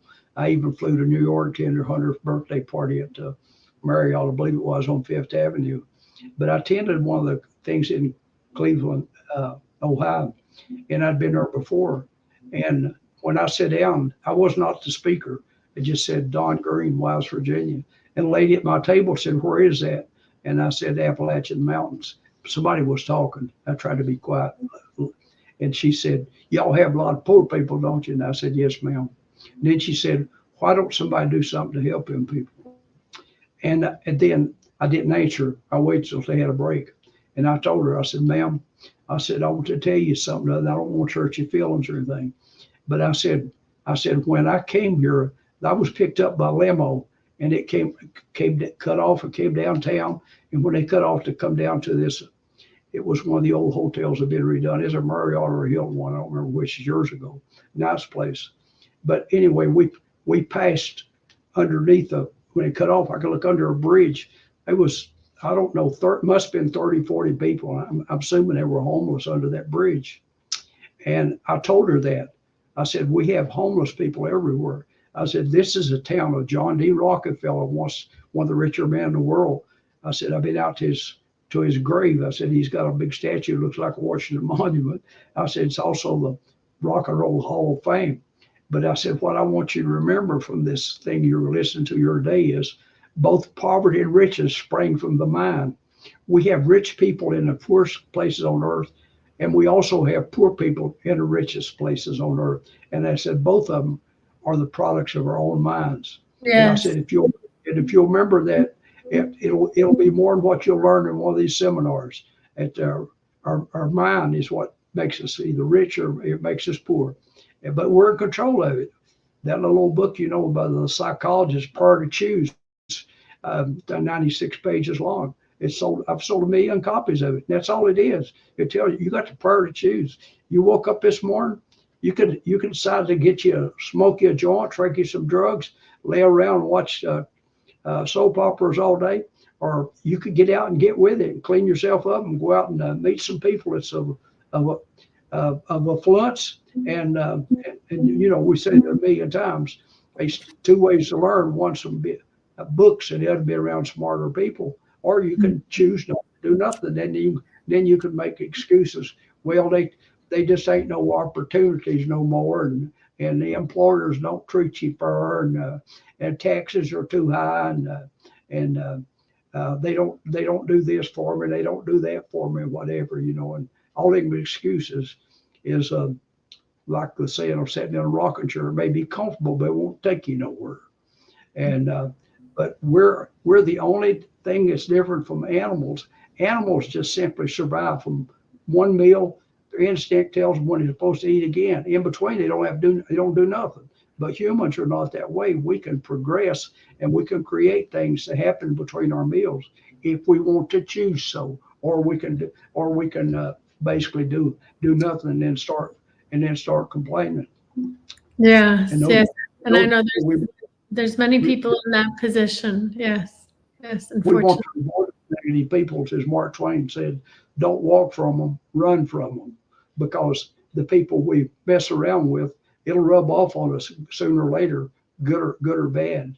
And I've read studies that said, look, young kids that take up smoking, they initially didn't, but then they hung around other young people that smoked, and then they try it, then they get hooked, and they kind of blend together because they want to fit in, and by copying others. Yeah, yeah. And as Napoleon would call it, they start drifting. They don't have goals. They're smoking. They become drifters. And there's over 95% of the world is still drifting. It's shocking. It's shocking that people don't have goals. If they even do have a goal, it's not clear and it's not written out. So Don, what advice would you give to anyone watching this today about prosperity or how to get started? What advice would you give them to change their mindset and beliefs around? Michelangelo said, it's not that we make dreams too big and fail. It's that we make too smaller ones that succeed. And I would include myself in it. I said, Ralph Waldo Emerson said, he said that if we only knew what we was capable of doing, we would amaze ourselves. We all are capable of doing so much more than what we really do, because no matter how successful we are, it's real easy to have a little bit of fear of failure or somebody going to criticize you and all them other fears. And we simply have to give ourselves self-talk and call it auto-suggestion or what you want. We have to keep repeating positive statements to ourselves. I can do this, I can do this, I can do this. And over, instead of saying, I don't know about that and so forth. They say, I don't know. And just, and like you said, they drifted. They're just like a tumbleweed. They go wherever which way the wind's blowing. And, but then they start developing excuses. And we say that success doesn't need no explanation. Failures need alibis and excuses. And they come up with a different excuse. They can come up with a different excuse on every instance, but it doesn't do them any good. Yeah. I mean, it's real easy to make excuses, but to say I can do this, you give yourself all the self-talk that you need be. But the mind can't be idle. It's going to get in trouble if it's idle. It's like the weeds are going to jump up. We'll start listening to negative information. I'm so glad you said that. This is so important to everyone watching this. If there's anything you can take away from this week, make this one of the most important messages. When the mind is idle, you start to drift. That's why we have to saturate our subconscious mind, just like you said, Don, with what we want, with our goals, our definite chief aim. We have to become thoroughly saturate our subconscious and thoroughly enthusiastic and thoroughly focused on what it is that we want. Because when we're idle, that's when the trouble starts to come in. You start to pick up thoughts, believe it or not, from other people, from outside, from the ether. And so that's why we study every day. We're filling our mind on with this material, with the principles, and we're never done. If you had to go back and give yourself advice, let's say you had to go back and visit your 25-year-old Dawn, what advice would you tell your 25-year-old self? I could do so much more than what I set out to do. I could do so much more. But the idleness is the devil's workshop. He described we haven't mentioned much about imagination, and he said it was literally it was a place where all of our plans created by man or fashioned. Imagination. And I love what Albert Einstein said, as if I remember. He said logic takes us A to B. Logic takes us from place A to place B. Imagination takes us everywhere. Oh, wow. Oh, I love that. I haven't heard that one. Wow. Well, that was from I remember that was from Einstein. Yeah, he said was logic takes you from A to B, imagination takes you everywhere. He also said imagination is more important than knowledge. I believe but that. I believe that. You know what Bob Proctor used to say when I was with Bob, Don? He used to say, and I believe it, he said, intuition is God talking to us. Imagination is us talking to God. So the that makes imagination being the that workshop of the mind. that makes a lot. I wrote down a comment that I'll read it so I won't mess it up. But he said, he said the first three words is thoughts are things. I did the book with Greg and Bob Proctor, Yes. and I picked out the title "Thoughts Are Things" because that's his first start. He said, first comes thoughts, then organizations that thought into ideas and plans, then transformation of those plans into reality. The beginning you'll observe is in your imagination. That's where that's where it starts. Wow. It's so powerful. Most people want to know the how. They don't get started. They go into their logic. They don't know how, so they don't get started. But what I've learned is you have to make a decision first, then the how. The how is the imagination. It's usually your how will be conceived through your imagination. And so everything comes from the imagination, synthetic, Well, right, or so creative. so many people want to know all the answers before they start, because in one of his things he said, what on average do you say people quit before they give up on something? And they are 1, 2, 5, 7. No, the average is less than 1, because a lot of people have ideas they never even start. So they was a failure to start. So when you factor those in there, because they're looking for all the answers, he said once you have an idea and you have plans and you can't carry them out, you look for two things in people. You look for people of affluence that can help you, or people of influence, in other words, people's mind or people's money. And because I discovered a long time ago, the most successful people out there have time for you. They're willing to help. They're willing to share. I had the chancellor of the college was on my bank board, and he lived to be 96. And he told me once, and I guess he was probably 90 some. He said, Don, he found out. He said that if you want something done, just get somebody that's real busy to do it, because they make a way to do it. Because I think I used a quote in the book on vision that I'm writing on is the saddest 4 words in the English language. I haven't had time. Hey, we all got 24 hours a day. We can do what we make our mind to. We can watch television. Well, they say the average is 7 hours a day. Can you imagine what you could accomplish in 7 hours a day over a year? It's amazing. So that's just simply an excuse when you say I haven't had time. No, Yeah. you didn't want it. You didn't want it bad enough is the reason. Or you don't have a goal and you're not focused. That's right. It's absolutely. Imagine having 7 hours a day to watch TV. My God, it's I don't watch TV. I have a TV, but I don't watch it because I'm so focused on what we're creating and what we're serving. And these are the habits that we must adopt. Don, can you tell everybody a little bit about your background? I know you've been serving at the Napoleon Hill Foundation for over 20 years. But just tell everybody, what is it that you're doing at the foundation? I know you're helping a lot of people. You're helping a lot of children. But tell them a little bit more, especially for people that haven't met you before. When I was a bank president for 18 years, I was a bank president when I was 41 years old. I knew nobody. I just worked my butt off, pardon my language. But I just knew I was going places. I could just see it. I mean, I could just see it when I was pulling the mining steel and making, I don't remember where I got 75 cents or $1, but I was reading them books and I knew it good as anything.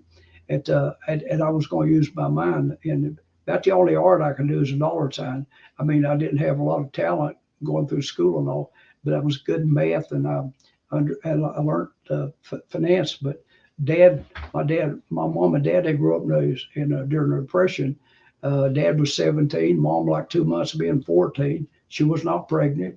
She didn't know what sex was when she got married because her mother died when she was 8 years old. There were 16 kids in the family and they survived. He never remarried. They just farmed. They raised their foods and so forth. But it was amazing.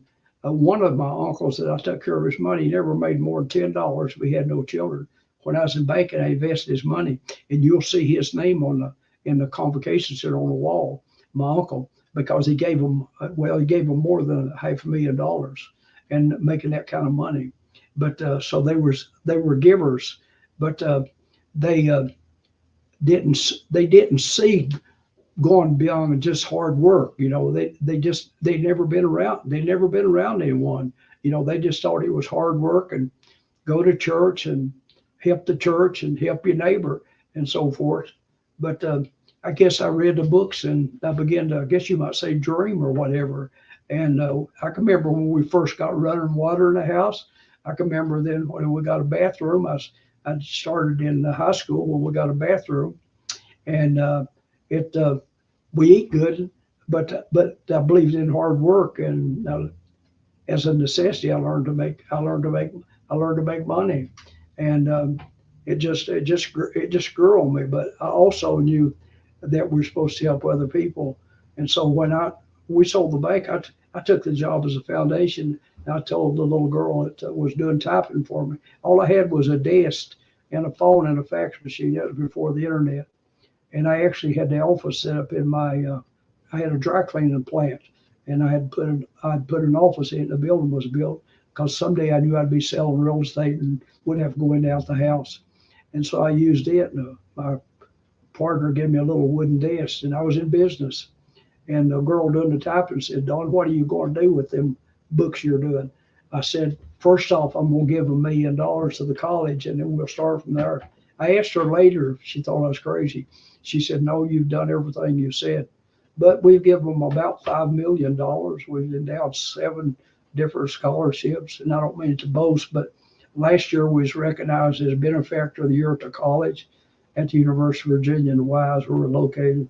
And this year was recognized as the Volunteer of the Year, which was unexpected because I received the award 20-some years ago just for trying to help other people and make a difference. I don't know why it's unexpected, because when we come down there, you know, we just went down there in October, and every time we come down to Wise, Virginia, everybody knows you, Don. Everybody loves you. You're truly the mayor of the whole city, and people love and respect you because you've just taught me what I love about you. I love so much about you, Don. You know how I feel. But what I love mostly about you is your heart of service. And when I met you, I said, there they are. There, you know, you have this heart of charity. And I was looking in my life because my mentor passed away, Bob Proctor, and I was looking for the next stage in my life, and there I attracted you. And I knew right away, because of your heart of charity, I'm like, I'm in the right place. I'm with the right people. These are my kind of people. And so, yes, you have money. Yes, the people around you have money, but your service is so much bigger than what you have. You give so much, Don. You truly, you know, I'm just so grateful that I get to know you. I get to spend time with you. I get to share the principles of Napoleon Hill with you all over the world. And I'm so grateful for the opportunity. Well, I love to have the opportunity to give books or whatever it is. You probably heard me say before, but I have a little card on my table where I eat my oatmeal in the morning. And because I've lived alone for almost 9 years, my wife was married like a few weeks, been married 54 years.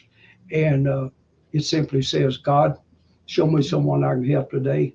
In Jesus' name, amen." I'm going to mail a book out or send somebody a card. I sent a young lady a card to help today. Matter of fact, I think I seem like the address was New Jersey, if I remember. Yeah, and you're always giving to people. Don goes down to the post office every day, maybe even more than once a day, to mail things, books to people, notes to people. It's incredible what you're doing. It's incredible, and I know we're all inspired by you. Well, it's a pleasure when we can help someone else.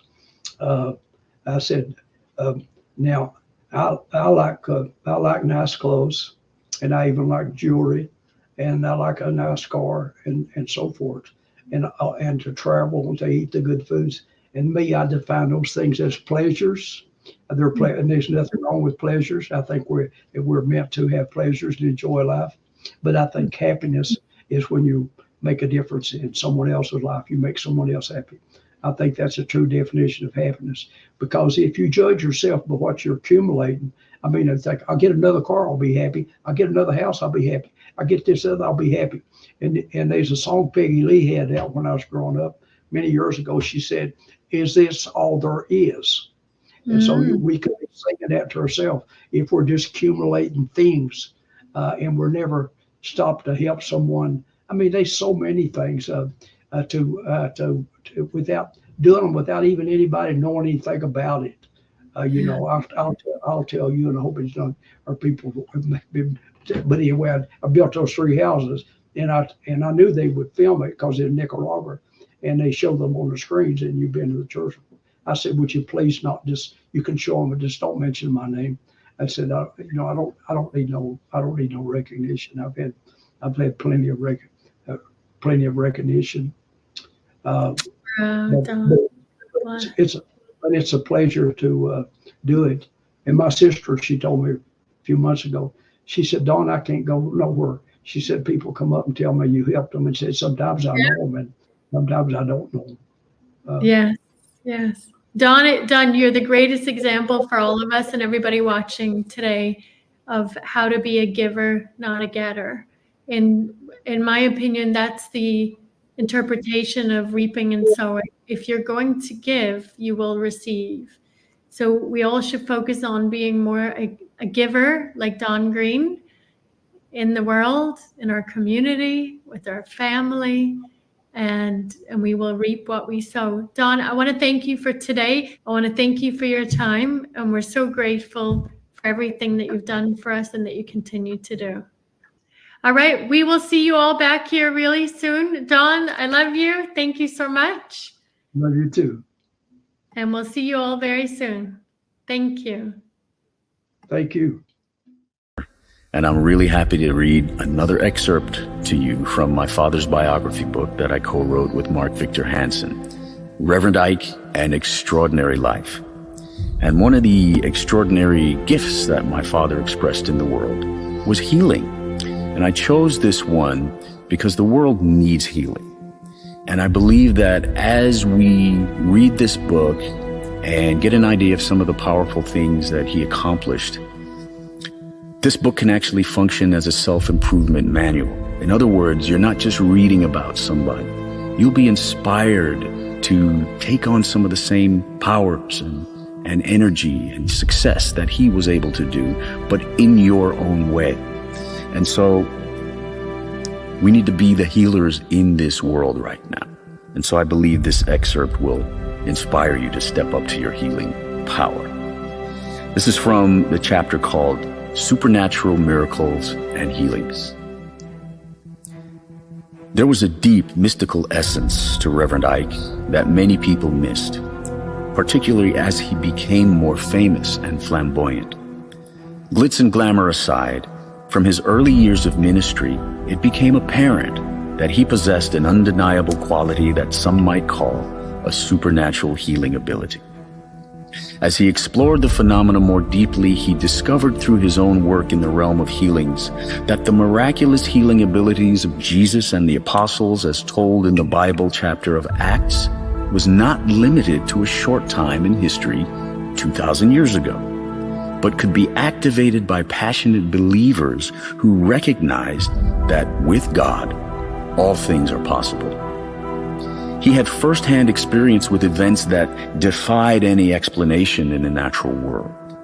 His uncommon connection to the divine and the spiritual healing anointing born from that consciousness is the very thing that started to draw tremendous notoriety throughout South Carolina and launched his meteoric career as a preacher.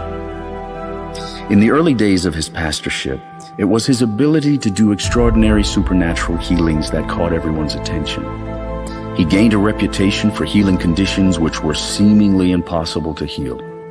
Life-threatening disease, life-destroying conditions like tuberculosis, alcoholism, drug abuse, cancer, crippled limbs, stroke, deafness, blindness, deformed lungs, and broken hearts were being healed and done away with permanently after an immersive experience in the spiritual vortex created at Reverend Ike's healing meetings and revivals.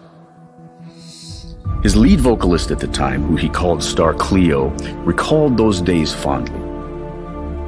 At night, our team was preaching up, teaching up, singing up, and healing up a storm. Reverend Ike told them healing would come from within, with their faith.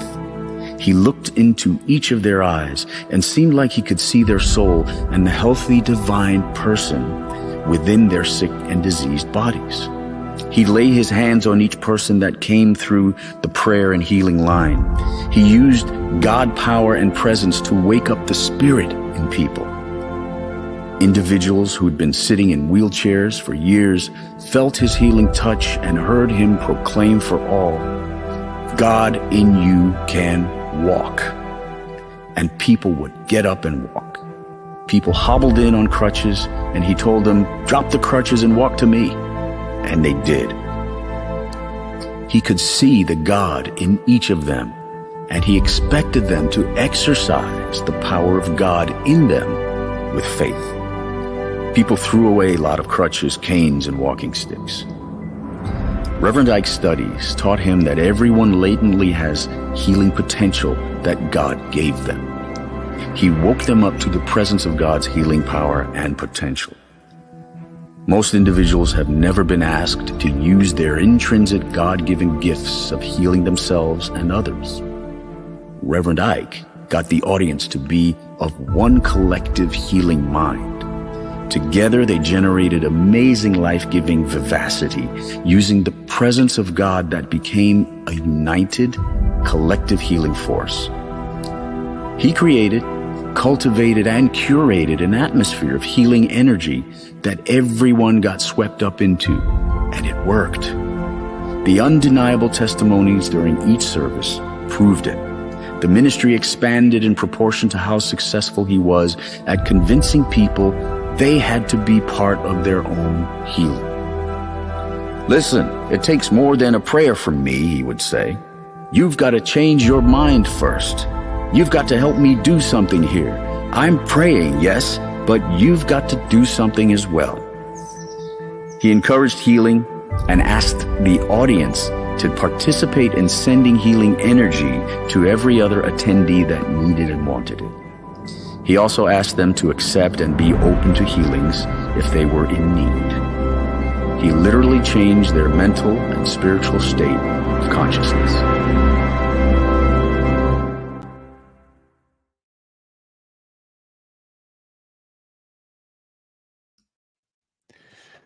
All right. Wow. That is absolutely incredible. I'm Ken Walls. For those of you that don't know me, I'm the CEO of Client Solution Innovations, a marketing and technology company. And I am just honored to be here running everything behind the scenes. And now I'm going to, because I have one of the top podcasts in the world, and I've had this lady on my show. Cliona has been on Breakthrough Walls, my podcast, and I'm going to bring her on, and I'm just going to grill her with some really tough questions. No, I'm not. Let's bring Cliona on here and get us in the right frames. There we go. Cliona! Ken, stop trying to be me. You put Cliona, first off, this has been absolutely an unbelievably amazing event. I mean, amazing. And congratulations to you for putting all this together and pulling it off. Thank you. Well, it's congratulations to our team and especially Mark and Crystal, because Oh, really I'm just following their lead. They have been incredible. You know, Mark and Crystal have put so much work into this. I hope you all understand, bringing in some of the greatest speakers, authors, teachers in the world to bring it's you been all of amazing. this wisdom. Yes. It's And been Ken, amazing. I love you, and I'm so happy that we get to hang out and do this together. I love you too. I think you're amazing. And I love Mark and Crystal. They are literally two of my mentors. I'm honored to be able to say that they're personal, really good friends of mine as well. And oh my gosh, this has been absolutely phenomenal. So um, let me ask you a question. Um, here you are. I know your story. You told it on my show, but I don't think everybody watching knows your story. So here you are, this beautiful girl from Ireland comes to America with a suitcase and a dream, Mhm. right? Yeah, pretty much. Yes, pretty much. Yeah. Yeah. And now Um, you're the CEO of the Napoleon Hill Institute with coaches all over the world, hundreds and hundreds of people. And it's like, what? How did you do this? How did you get to where you are right now? What were the steps, and how did you use the Napoleon Hill and Reverend Ike principles in your life to get to where you are? so I'll give you the short of it, because it's a pretty long story. The short of it is, we just heard from one of the greatest teachers, Dr. Joe Vitale. He was in The Secret. So the Amazing. short of it is, growing up in Northern Ireland, broke, poverty, me, my grandmother, my three sisters all shared a bedroom. In the other bedroom was my uncle and his dog, who I wasn't a big fan of. But I grew up in complete poverty. I always looked forward to getting clothes from our neighbors. I literally couldn't wait until our neighbor Fiona would bring me her daughter's, leftover clothes. I mean, I really grew up with very little, and I didn't have my parents. My mom wasn't there. My father wasn't there. But I was a big dreamer. I was raised by my grandmother Peggy, who is a legend in heaven. Peggy, I love you. Peggy she was a queen. She was a graceful lady. No matter how poor we were, she walked and talked and acted as a lady, and you would never have known that she had no money. And actually, what she did for a living, she cleaned toilets for a living. My grandmother Peggy, and so I was raised by this humble queen, and I looked up to her. She said, "Cliona, always make sure you go out with your best. Always do your hair, always do your makeup. You'll always see me with my hair and makeup done for that reason." It created that habit in me as well. But I had this dream when I said, I'm going to go to America one day. I'm watching these movies, and there's these beautiful lives in America. I want to go there. I want to have the American dream. And, they called me the dreamer. And now I know, after studying all of this material, I went to New York. I landed in New York City, Ken, completely programmed around money. You've heard about programming this week, beliefs around money. Money's evil. I don't want that. And I struggled. I came to New York. I didn't land on a bed of roses. Let's put it that way. It was 7 years. The 7-year itch, isn't that a movie? But it was 7 years of bad luck, or whatever. I created my bad luck, now that I know. But 7 years I struggled. I got into very bad relationships, no money. And then I was around 26 years old. I say this was my spiritual awakening at the age of 26. And I was in an apartment in New York City, in Brooklyn. I fell to my knees and I said, God, help me, tell me what to do. And now I know, from listening and learning from Mark and Crystal about their book, Ask. I was asking. I said, God, I still get emotional when I think about it. I said, God, tell me what to do. I had nothing. I was broken. I was waiting for my green card. I had an application that was in for years. And I heard the words, go serve, Cliona, go serve. And I said, but how can I serve? In my mind, I have nothing to give. I have no money. I have no money for food. I'm ashamed of myself. I came from Ireland. I don't want to go back. A failure, a loser. I'm so ashamed. And I just kept hearing these words, go serve, go serve. And I started researching service opportunities in Brooklyn, New York. And I found a little job volunteering at a local church in Brooklyn. It was called the Bread of Life. And I went to the Bread of Life every day. I've dressed up. I never showed anybody what I was going through. And that's very important that you all know this. I acted as if everything was okay. And I was volunteering. And then I was invited out to a dinner one night. And it was a dinner, it was all paid for. If you're a good looking girl in New York, you're going to get invited out. Okay. And so I accepted the invitation. I put on my best dress, put on my lipstick. Again, not telling anybody, there was no money in my pocket. And after that dinner, I went outside the bathroom. On the floor, on a little table, there was the movie, The Secret. This is the God's honest truth. It said Secret on a DVD disc with a black Sharpie. And I picked it up and I knew this is for me. I need to take this home. I watched The Secret. That's when I was introduced to Bob Proctor, Dr. Joe Vitale. I love you, man. Bob Proctor and Michael Beckwith, who you're going to hear from tomorrow, and many of these other great teachers. And I watched that movie over and over and over. And within 3 weeks, I manifested $27,000 in these green checks from the IRS. It was tax returns that had built up over 7 years. And it magically fell out of the sky into my mailbox one day after finding The Secret. I took the money, Ken, and I started a little business. And I've been obsessed with personal development ever since. I've been studying every day, and I'll do it for the rest of my life. I hope people are paying attention to the power of what you just said, because it's phenomenal. So you started there, and that little business turned into a ginormous business, right? And then how did you end up as the CEO of the Napoleon Hill Institute? Was that something that you saw years ago? Was it something that just happened? How did that happen? No, I did not see this. I just kept hearing go serve.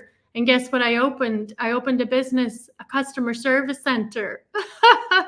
Because the message wasn't, it was go serve. Okay, customer service, is that what you want me to do? So I had a customer service center. I worked with my mom and we had a family business. We grew it.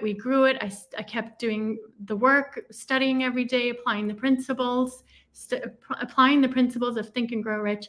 And then we sold everything around 2016, I believe it was. That's when I got my first $1 million. We sold everything, cashed out. And I said, now, God, what? And what did you think I heard? Go serve. Go serve. And I'm like, well, what am I going to serve now? I was in love with personal development. I said, now I have a responsibility to share how my life transformed. I have a responsibility to get this out to the masses. I know that's my divine purpose. I know for a fact. And then I attracted an advertisement online. I saw Bob Proctor. You could become a coach with him. I applied. I became a coach with Bob. And within 3 years, I was the vice president of sales and an inner circle coach for Bob Proctor.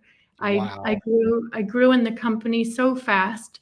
And then, as you know, my late mentor passed away in February 2022. And, I was heartbroken. I said, now what? Now what? What do you want me to do now, God? And I heard, go serve. But I also heard Napoleon Hill. Napoleon Hill. And I thought, okay, what does this mean? So I'm always listening for guidance. And I started researching, and I got in contact with Napoleon Hill Foundation with this man right here, over here. There's Don Green, next to Bob. That's why they're all behind me. My beautiful counsel behind me. And I got in touch with Don Green. We had a meeting. I told him my ideas.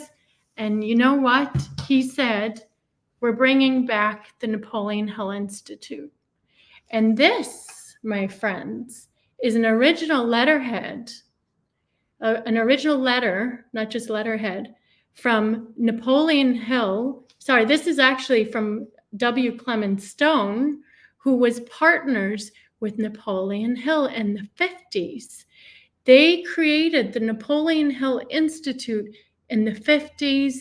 They worked together for 10 years. They were doing what we're doing today, just they didn't have the internet. It was all through the mail. And they were doing coaching. They were training coaches. They were doing programs. And we brought it back this year. And so Don Green was the one that gave me the opportunity. And here we are. We have hundreds of coaches. And we're on a mission, just like I said, to impact and improve 8 billion lives. Wow. And I suspect you will do so. Oh, I will. I'll never give up. I know. You are leading the charge. Oh my gosh. So I think that we need to bring Mark and Crystal back on, and because I am sure that they will have some amazing questions for you as well. And I know we have another interview coming up here shortly, but Cliona, I am honored to call you a dear friend. I love you. I think you're amazing.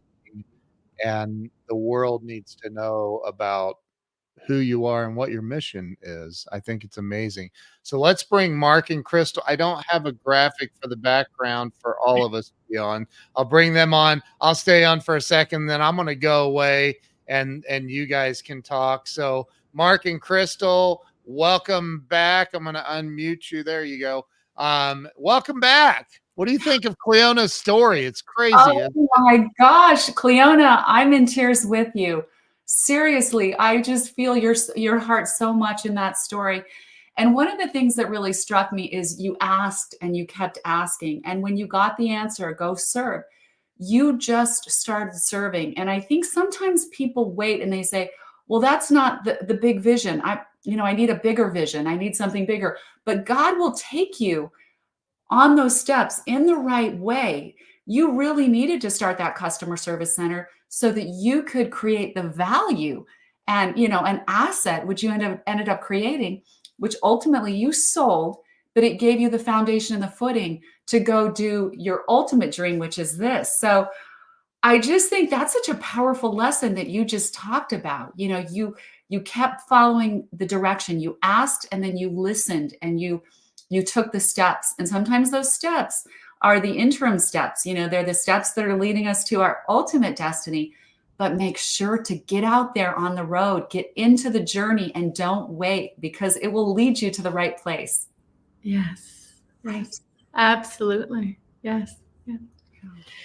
I want to do just one little history of, because you brought up W. Clement Stone, who I met a lot of times, talked on programs in Rhode Island and everywhere with him when he'd come in his big mink coat. And that was back when people wore minks, just like Reverend Ike wore minks. But today the joke is the only one that needs to wear a mink is a mink. but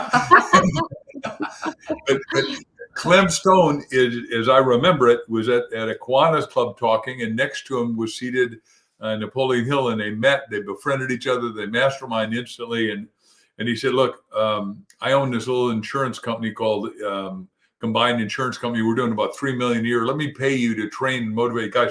And that year it went from 3 million to 130 million. And we're talking back when 130 million is $1.3 billion. And the reason I bring that up is that's what this seminar is going to do for you. The prosperity seminar of sowing and reaping is that you are metaphorically sitting W. Clement Stone and Napoleon Hill, but now you're sitting Napoleon Hill, who interviewed the 500 greatest of great minds, with Reverend Ike, who came out of nowhere and made him something phenomenal with everything that we've said. Now you've gotten to watch his son, and you've gotten to watch us. And we are at the very beginning of you helping us ignite a fire, right? It only takes a spark to get it going. One idea, get it going. And ideas are infinite once you understand the positivity of the mind. And we've talked all those principles of imagination, intuition, everything, reason since we began. But that little thing is going to be like a forest fire on a windy day. And everybody's going to watch this from around the world and tell their friends to do it. So we're very thankful. We can tell by the responsiveness on chat and people that are texting, both Crystal I and I'm sure the same is happening with Cliona. And we're so thankful that Crystal and I helped Xavier write this book that is just rocking. Now, if you haven't got your copy, make sure when you go to Prosperity Summit 2023.com, you go through our resource list of what you're going to get, because we want to take you from here to wherever you want to go. And we're going to stick with you, like she just said. She's persistent. We're persistent. And I believe that when you have an inspiration towards a destination with dedication, you're going to have to use some perspiration, but you're going to get there. I like that. Yes. Well, and I think I want to just, one of the ways, there are so many ways each of us can serve. And one of the opportunities we're giving is we've created these beautiful packages that include bundles of Reverend Ike's book, because the greatest gift you can give someone else is a new model on how to live their lives. And this book is already changing lives. I mean, Reverend Ike's work needs to be seen and known far and wide. And so it's just a beautiful opportunity to serve others. Instead of the normal gift giving, consider getting those bundles, because we're giving you so much value in those bundles. And take those books and go do something really, really valuable to others with them. So I want to hitchhike on what Crystal said. When I was at Southern Illinois University, W. Clement Stone came through, and yes, he gave $1 million to build our conference center. And yes, I got one of my 10 honorary doctorates there. So I like SIU a lot, Southern Illinois University. I'm a very proud Carbondale Saluki. The point is, what Clem did is he talked to 5,000 kids in our big auditorium. That's a big auditorium in Southern Illinois, which is not a very prosperous place. And he gave everybody there 3 books: Think and Grow Rich, The Success Tips and Never Fails, and Dare. And he dared everyone to read them, get rich, because he said, I don't want to be the only rich person. I want everyone to get rich.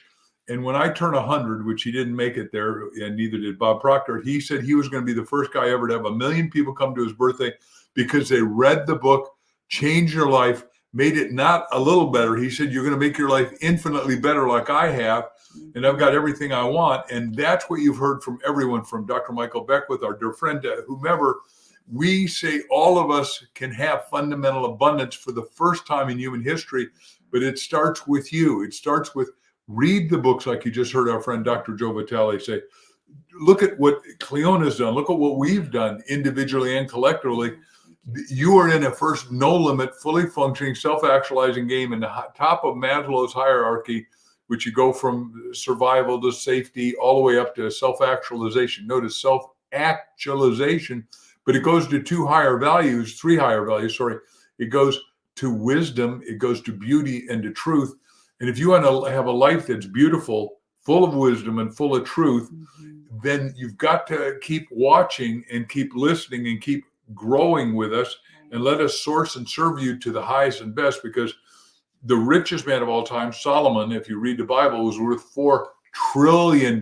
That's spelled with a T, right? Everybody brought him gold. He had no war because everybody knew that he was going to do business with everybody, which is what we got to do again, because commerce stops war, and we don't need to have war. We need to have peace, because either war is obsolete or man is, as my teacher Bucky Fuller said. The point is, we can have fundamental abundance. We can have it with more excitement, more deliciousness, more delight, and more fun. And we're on a lot of 8-party lists, as is she. And we want you all to be able to come to the 8-party list. And we promise you in the future, there's going to be some. I mean, she's taking people on cruises in the Caribbean and having fun partying all night long, dancing. This lady, the good and gentlemen, the good life is available not just to W. Clement Stone, Napoleon Hill, and a few of us. It's available for the first time in humanity to all of us. And let me just do that, because some of you say, well, I read all the doomsdayers. And they said back in 1900, 100%, 98% of the people were farmers and 2% were in white collar. Today, 2% are farmers, and they feed more and better than ever before. 98% of us are white collar, but all of us, white and blue collar, can raise our level. And when you raise your level, you raise everybody else's level. When you decide and you use a little card that she sent you out yesterday, that Bob Proctor and I created a long time ago. I'm so happy and grateful that I'm on schedule to be a millionaire within the next, whatever it is, 5 years, 4 years, 10 years, whatever you want to do that you believe. You sign it, metaphorically assume that we're signing it with you, and you read that 4 times a day, breakfast, lunch, dinner, and most importantly, before you go to sleep. Subconscious never sleeps. That's why you don't fall out of bed in the middle of the night. You need to, I hope you're not. We've got grandkids that you got to puff up the pillows, but not you adults. So thank you for having fun with this, honey. All of you should be on schedule to be a millionaire, because when you make $1 million, like I wrote in my 1 Minute Millionaire book with Bob Allen, you immediately employ directly and indirectly 10 other people. And then when you become a billionaire, you do 10,000. And some of you say, well, I don't see how that works. You want me to buy $1 million house? We've just redone our house. I thought I had to share this with you today, is that when you have $1 million house, you never have the million. The million went to the architect, it went to the contractor, it went to the flooring people, it went to the walling people, the lath board people, the painters, the artists, the architects, the flooring, the furniture. The million gets spread out. So all these people that are rich are doing more good, and we've never had so much riches. And what we want you to do is understand, like we keep saying, not how big a piece of pie, but how big you make the pie. You and I are here to make the pie bigger, but it is omni. That means all. Omni beneficial to total humanity. There are people out there praying that you pull this off, because when you pull it off, we own a school in Kenya that trains hundreds of people every day. Bob owned a school in Uganda, and we're doing a lot of stuff in Mali, Africa right now. The point is, and we're doing a heck of a lot of stuff in America, because we're on the board of Child Help, which has got 12 million kids out of poverty. We're at Horatio Algier, where every one of our peers, 10 of us win it in the Supreme Court a year and get a gold medal. In the future, I see Cliona getting one of those. I'll nominate her. Obviously, as we go forward, you can't do it right now. We've got to have a little bit more success going. Anyhow, the point is, we get 35,000 kids scholarships, either to university, and then they got to keep good grades, or to the trades, which we believe half the people should stay in the trades and not go to college. So back to you, Cliona. Hope that was of interest. Oh, so powerful. I'm like, Mark, I hope everybody understands what they're getting here, because this is so valuable. What you just shared, just that alone, you could walk away from the Prosperity Summit and have grown, and with wisdom and understanding. This is a way of life, Mark and Crystal. This is a way of life. We're just getting started. That's how I feel. We started. And Cliona, I just want to thank you for being so courageous and brave and following your heart. I mean, it's so beautiful, because everything was against you. And I know we have all felt that way sometimes. We all feel like the odds are so stacked against me. How can I do this? But these principles and our faith in God, our faith in who God created us to be, that knowledge, that faith, you guys hold on to that. You were created for something wonderful. And that's what held Cliona together. Keep asking, keep listening, keep following the steps, and don't doubt them. Don't think this isn't a good enough thing. This isn't big enough. This isn't the right thing. Because as long as you're moving forward, you're going to keep moving into the journey, just like she did. She created the customer service company. Like, okay, no, I'm serving, but gosh, that became the asset. That became worth $1 million. You sell that.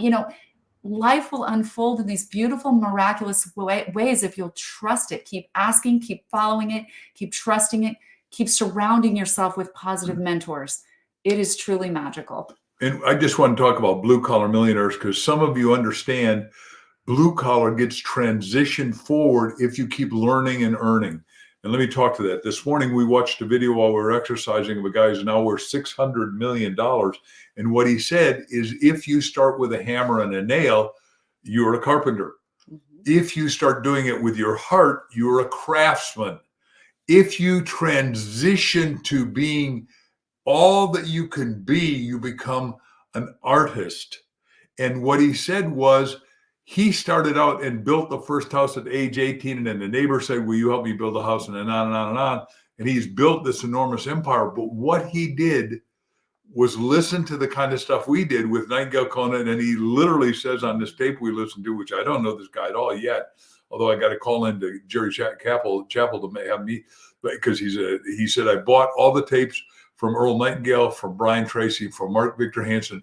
I don't even know that guy. Right. And what I'm saying is the good that you can do is enormous, because it's a Doppler effect. A Doppler is where you drop drop a rock in the water and the water goes out. This is why Jesus said, cast your bread upon the waters and it'll come back multiplied, magnified, and amplified. And that's what we're doing here.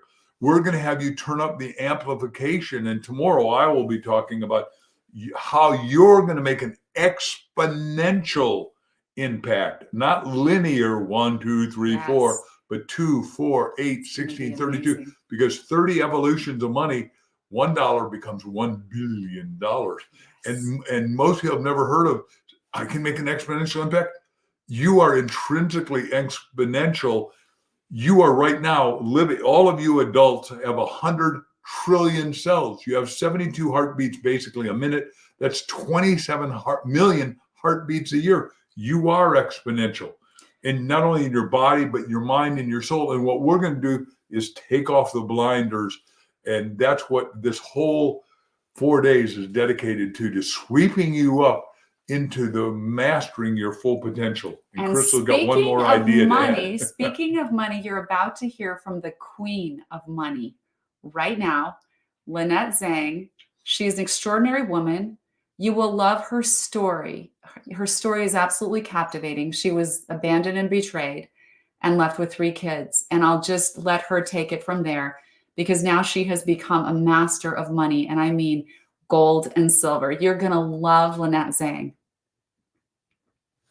Hi, everybody. Mark Victor Hansen and Cliona O'Hara here, along with our dear friend, Lynette Zang, who I was fortunate to meet down in Houston, Texas, which some people mispronounce as Houston, Texas. We were on a giant seminar together. We had a lot of time in the green room. We decided that we were going to befriend each other. And she has come from nowhere to somewhere great. And I'm going to ask her to very abbreviate your story of being from nowhere and all the problems you had in just a few sentences, so we can go to where we are today, if that's okay with you, Lynette. Well, yes, absolutely. And I would say that I definitely have lived a very guided life, and I had a period of time in my 30s where I lost faith. And that sent me all the way down to the bottom. But I was fortunate enough to be in a position where I regained my faith and my purpose. And here I am today. Of course, nobody knows where that is. But yes, I'm fulfilling my destiny. I will say that, absolutely fulfilling my destiny. We got to do just a sentence or two of your life went south because of a husband, but you've got to say that you also went to France and then you hitchhiked around. Go ahead, hit that. I did hitchhike. I actually, I had like I said, I was very guided, and I had a huge failure, which was the first time in my life that I had ever really hugely failed. And it was shocking to me. I didn't realize at the time that I needed to be humbled, but I was depressed for 3 years. And I was actually, definitely at a bottom, and definitely did not want to be on the planet anymore. So I have 2 daughters, and I couldn't justify leaving the earth and leaving them with that legacy. So what I did instead was I went to France with a backpack and a tent, and I bought a bicycle, and I biked. I didn't speak the language. I didn't know anybody there. I had to go. I felt like huge shame. So I had to go someplace where I couldn't speak the language, and I didn't know anybody, to start to regain my health and find what my purpose was. And so I did that, and I was lucky enough to be able to go for about 3 months. And toward the end of the trip and along the way, there were lots and lots of lessons, but I found my purpose again. And it's always 3 steps forward and 2 steps back. So even after I came back to the US, I still had a lot of work to do, but at least I knew why I was here, which is to share the gifts that we've all been given. And so I did, and I focused and really built myself back up, but I had a lot of faith and trust. And here we are today with fulfilling my destiny, which is to make a positive difference in a lot of people's lives. Well, that's what I focus on. Two points to Napoleon Hill, and I see you've got his book Think and Grow Rich on your absolutely many books he wrote. And what he said is every adversity has a seed of equivalent or greater benefit. And that's exactly what you did. And so talk about how you started in business, because now you're down out with 2 kids and you're starting from zero or under zero. Well, it was actually under zero by a lot of zeros, to be honest with you. And today we can laugh. And by the way, some of you are out there hanging on by the fingernails going, yeah, Mark, you never know. Well, I lost $2 million in one day, and I was so sub-zero, I had to reach up to touch bottom. So that's why Lynette and I get along so well, because everybody that succeeds, and I think, Lynette, you talked to this, but I've never met anyone that didn't have the big word is the vicissitudes, the ups, the downs, the things that thwarted them, that stalemated them, that detoured them, that stifled and stopped them. I guess that's enough words. Well, but I think a lot of that, Mark, has to do with questioning your worth, not trusting your sixth sense and your intuition. And, and I think really that's what it was. I mean, I'm sitting there and I'm absolutely down and out. And I have at this point 2 children that I'm attempting to put through college. And a lot of that was on student loans, because I certainly did not have the money to do that. And yet I was like, okay, I have to do something. What is that? Now, there were a couple of times in my life when I met people that were in the gold business, and there are not many of us out there. And I remember at the time that there was like this catch in my heart, but it wasn't time for me to do that. I was a banker, I was a stockbroker, so I was getting a lot of training in that area. And at this point in my life, I am definitely down and out. And I went online to figure it out. And I saw this ad for, we are looking for gold brokers. And I didn't really know, well, what I knew when I saw those words, and I thought, oh, that's what I'm supposed to be doing. So I started out, and how do you eat an elephant? One bite at a time. And I remember that, I went to this first company that placed the ad, and of course they hired me, but it was not a good fit. But at least then I knew the direction that I needed to go in. And so I pulled out the yellow pages and I started calling and finding where there would be my place. And I found a fit. But I have to tell you that I was so focused. It was basically, give me my desk, give me my leads, give me my phone. And I don't know if I can say this, but get the Hades out of my way, because I was absolutely on a mission. There was no choice. There was no choice. I was going to be successful, period. And I knew me well enough to figure out whatever I needed to figure out. And even though I hadn't been a stockbroker for a while, you don't lose the skills that you've gained or the knowledge that you've gained throughout your life.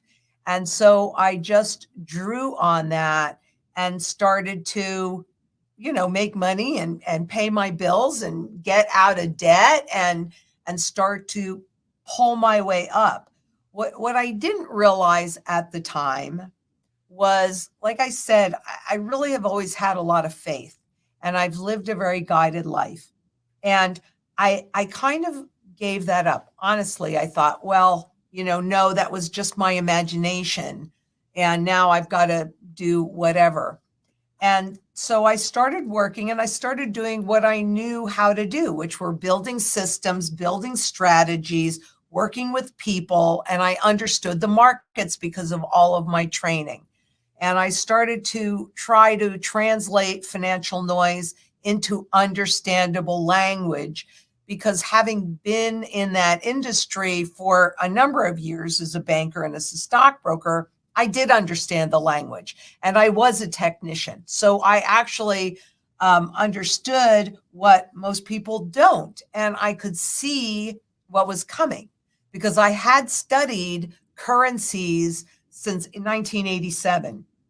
And so all of that was really applicable to real money, which was the gold market. And what I absolutely knew and trusted was that the dollar was dying, that the current financial system was at the end of its life cycle. And so I really started building upon that and organizing how to move through this and how to teach people how to read the technical language of the market in a way that they could get it, and that the layman could get it and understand it. Because the system makes it so complicated, Mark, that they don't want you to question. They actually have even said that in a lot of their documents. If we make this really complicated, nobody questions it. I mean, you can't make this stuff up. I mean, seriously, the things that are happening right now, you can't make this up. It's just incredible. So I knew that I was supposed to do something that had a positive impact on a lot of people. I was not clear on what that was, but I still moved forward in a very persistent and planned way because I could translate this financial noise and help people understand it so that they had the ability to make educated choices, putting their best interest first. That was really the job that I took on and I owned. And, you know, I tried to teach some of the other consultants that were at ITM Trading, and they really weren't understanding it.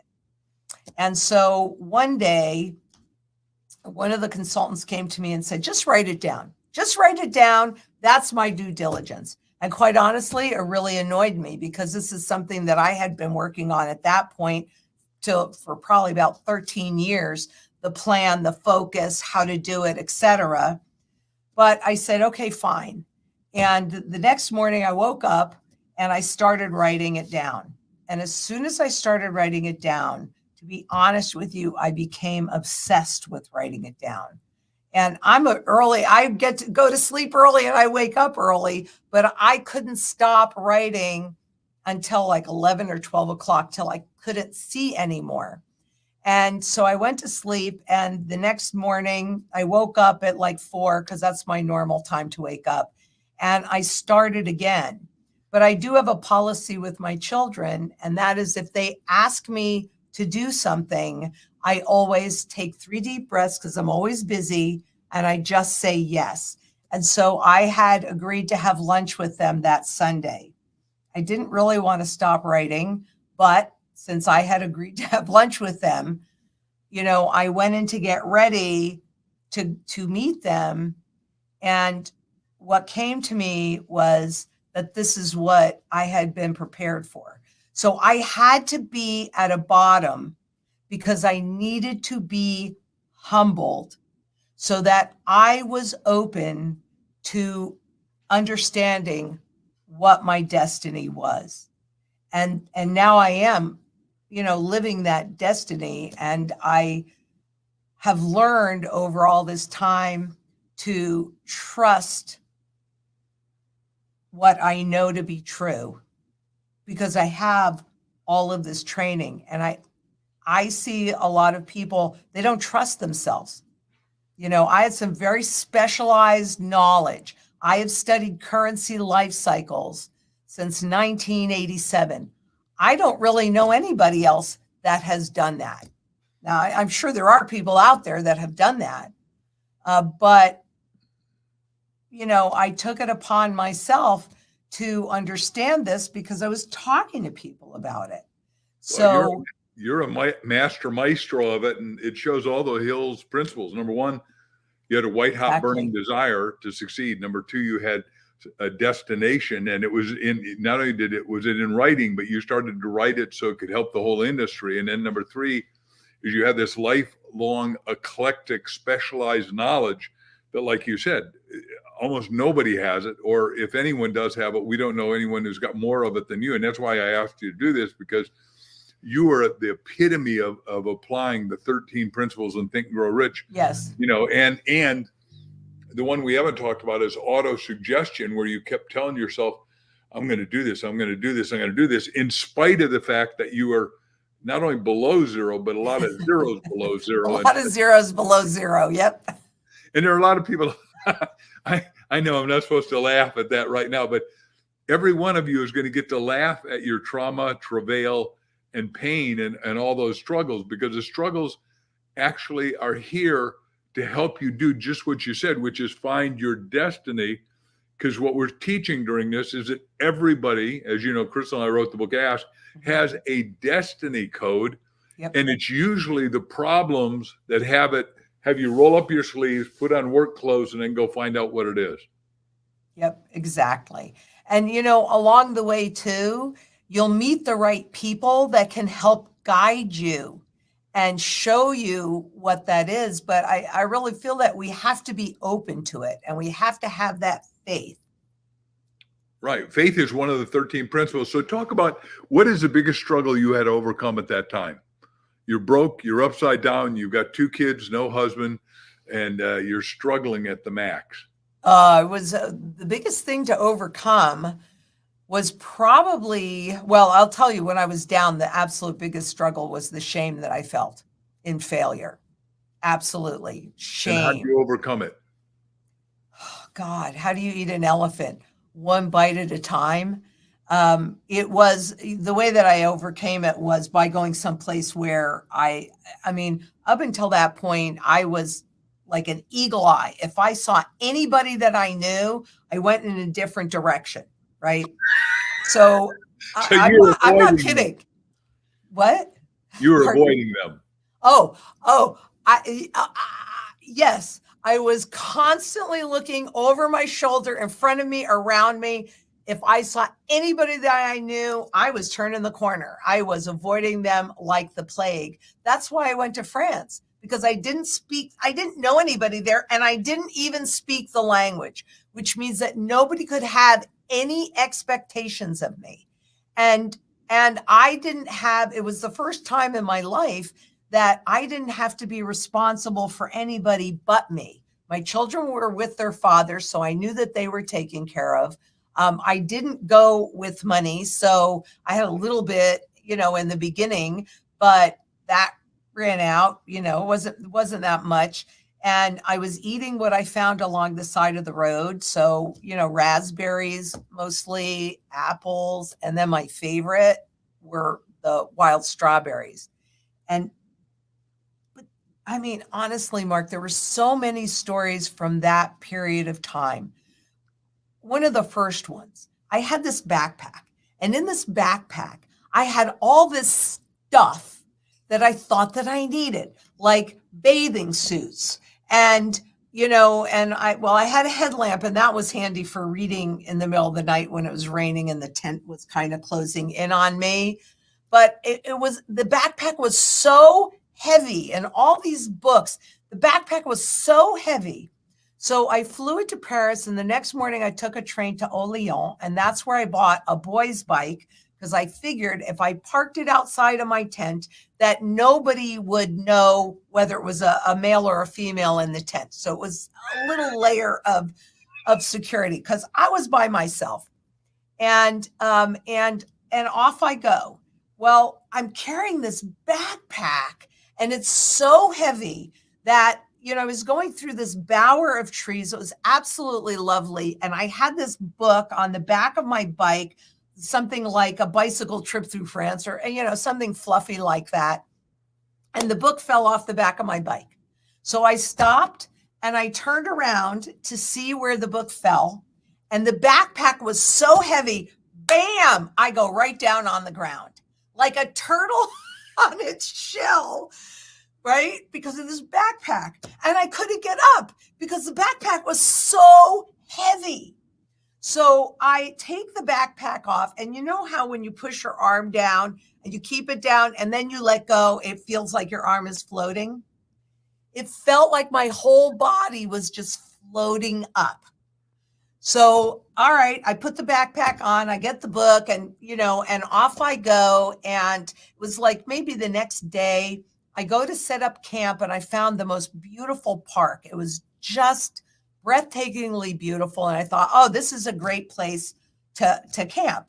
So I set up my tent, and I left the backpack in the tent, and I went into town to get a little bit of food. And when I came back, the backpack was gone. And do you know what I said, Mark? Thank you, good. Yep. I said, thank God, because that thing was so heavy.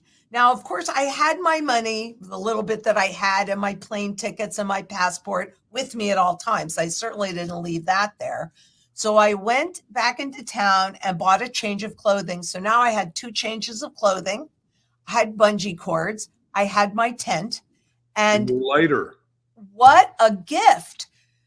I had been carrying around all of this shame and all of this guilt and all of these horrible feelings, and I didn't need to. I didn't need to. And I think that that's what we do. So, when you ask me, well, how did you get rid of them? Well, it was one step at a time, one lesson at a time, really, because so much happened during that block of time that I needed. But that was the very first lesson. And I think that applies to everybody. I think we all do that. So when did you first read Think and Grow Rich? Do you even remember? And what did it do for your consciousness and awareness? Oh my gosh. The first time I read it, I think I was probably in my 20s. And and I think I resonated with so much in there because I think part of it I do naturally, but when you read something like that, it goes into your subconscious, and maybe you don't use it immediately, but it's there. And I think that automatically you start to use all of that. It starts to train you on how to think and how to, have that mindset so that you can survive this.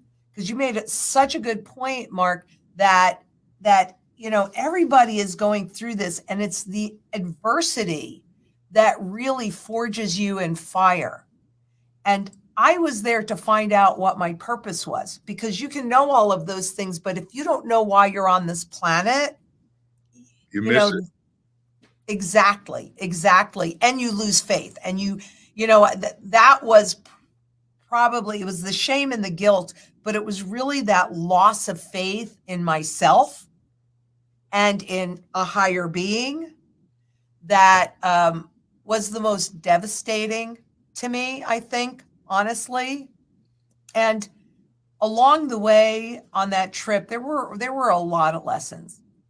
But all along the way, since I didn't know anybody and I didn't really speak the language, after I camped, I'd go into the little villages, and I would go to the bar tobaccs, and I would sit there and listen to the farmers, right? So that's how I learned French. My grammar was probably horrendous, but toward the end of the 3 months, I could make myself understood. And every night I would ask God to show me what I needed to see, and I promised that I wouldn't turn away, because that's that shame piece, right? You can't look at it. You can't see it. And because it's too painful. But we have to look at it because then it doesn't have as much power. So it was toward the end of the trip. And again, I really still didn't know what was going on, but and forgive me on this one, but it's just the way it happens. So I have to say it this way. But I'm a female, and it's toward the end of the trip, and there's something that only happens to females. And there were things that, again, I thought that I needed. So I go into this little store, and it's a female proprietress. And I thought, oh, good, she's going to understand. I think at the time, maybe I had 4 francs, which is nothing. And what I thought that I needed was 5 francs. And I thought, okay, that's not too bad. I'm pretty close. And that was it. I had no money after that. None. Not a franc, nothing. And so I brought what I thought I needed up to the counter, and she wouldn't sell it to me. And I still had my headlamp, which was certainly worth a lot more than that. And she wouldn't barter with me. And I walked out that door and I was judging her. I wouldn't do this, and, blah, blah, blah, blah, blah, blah. And then I went, well, hold on. It's not your job to judge. You can leave that to God. That's whose job it is to judge. All I can do is be true to who I am. So I had started to get my faith in myself back, which is really critical. And I had some toilet paper and I had some plastic. So this was not an insurmountable problem. And off I go. A couple of hours later, I go over this rise and I see this massive field of wild strawberries, which were my favorite. So I parked my bike and I go up on this rise and I eat my fill of these wild strawberries, and I packed some in, plastic, and that was going to be my dinner that night. And I looked down the hill and there was a white car there with a man and woman in there. And I thought, how come they're not up here having these strawberries? I mean, it's like the best thing you could ever eat. And so I did what was in my nature to do. And I picked a couple handfuls and I went down the hill, and the woman was sitting on the passenger side. And look, this is like toward the end of 3 months. I'm camping out and I'm bathing in streams. I could tell you I did not look very good. And I had 2 changes of clothing, right? And I might not have even smelled very good, to be honest with you. But I had these 2 handfuls of strawberries, and she rolled down her window and I said, would you, in my broken French, would you like some wild strawberries? And she said, no, thank you. Would you like a cheese sandwich? And I thought, cha-ching, protein, right? So they had a picnic basket in their trunk and they gave me this cheese sandwich. And then she said to me, would you like a cool drink of water? Well, I would fill my water bottles up in the little artesian wells as I would go through the villages, and that would get warm. And, I said, well, yes, I would like a cool drink of water. Thank you. And she gave me that. And then she said to me, would you like an apricot? Well, I'm telling you, you did not find apricots on the side of the road unless they were at a fruit stand. And I certainly couldn't afford that. And I said to her, I said, well, I would love an apricot, but why are you doing this? It's not necessary. And this was the moment. That woman looked into my eyes like she was looking into my soul.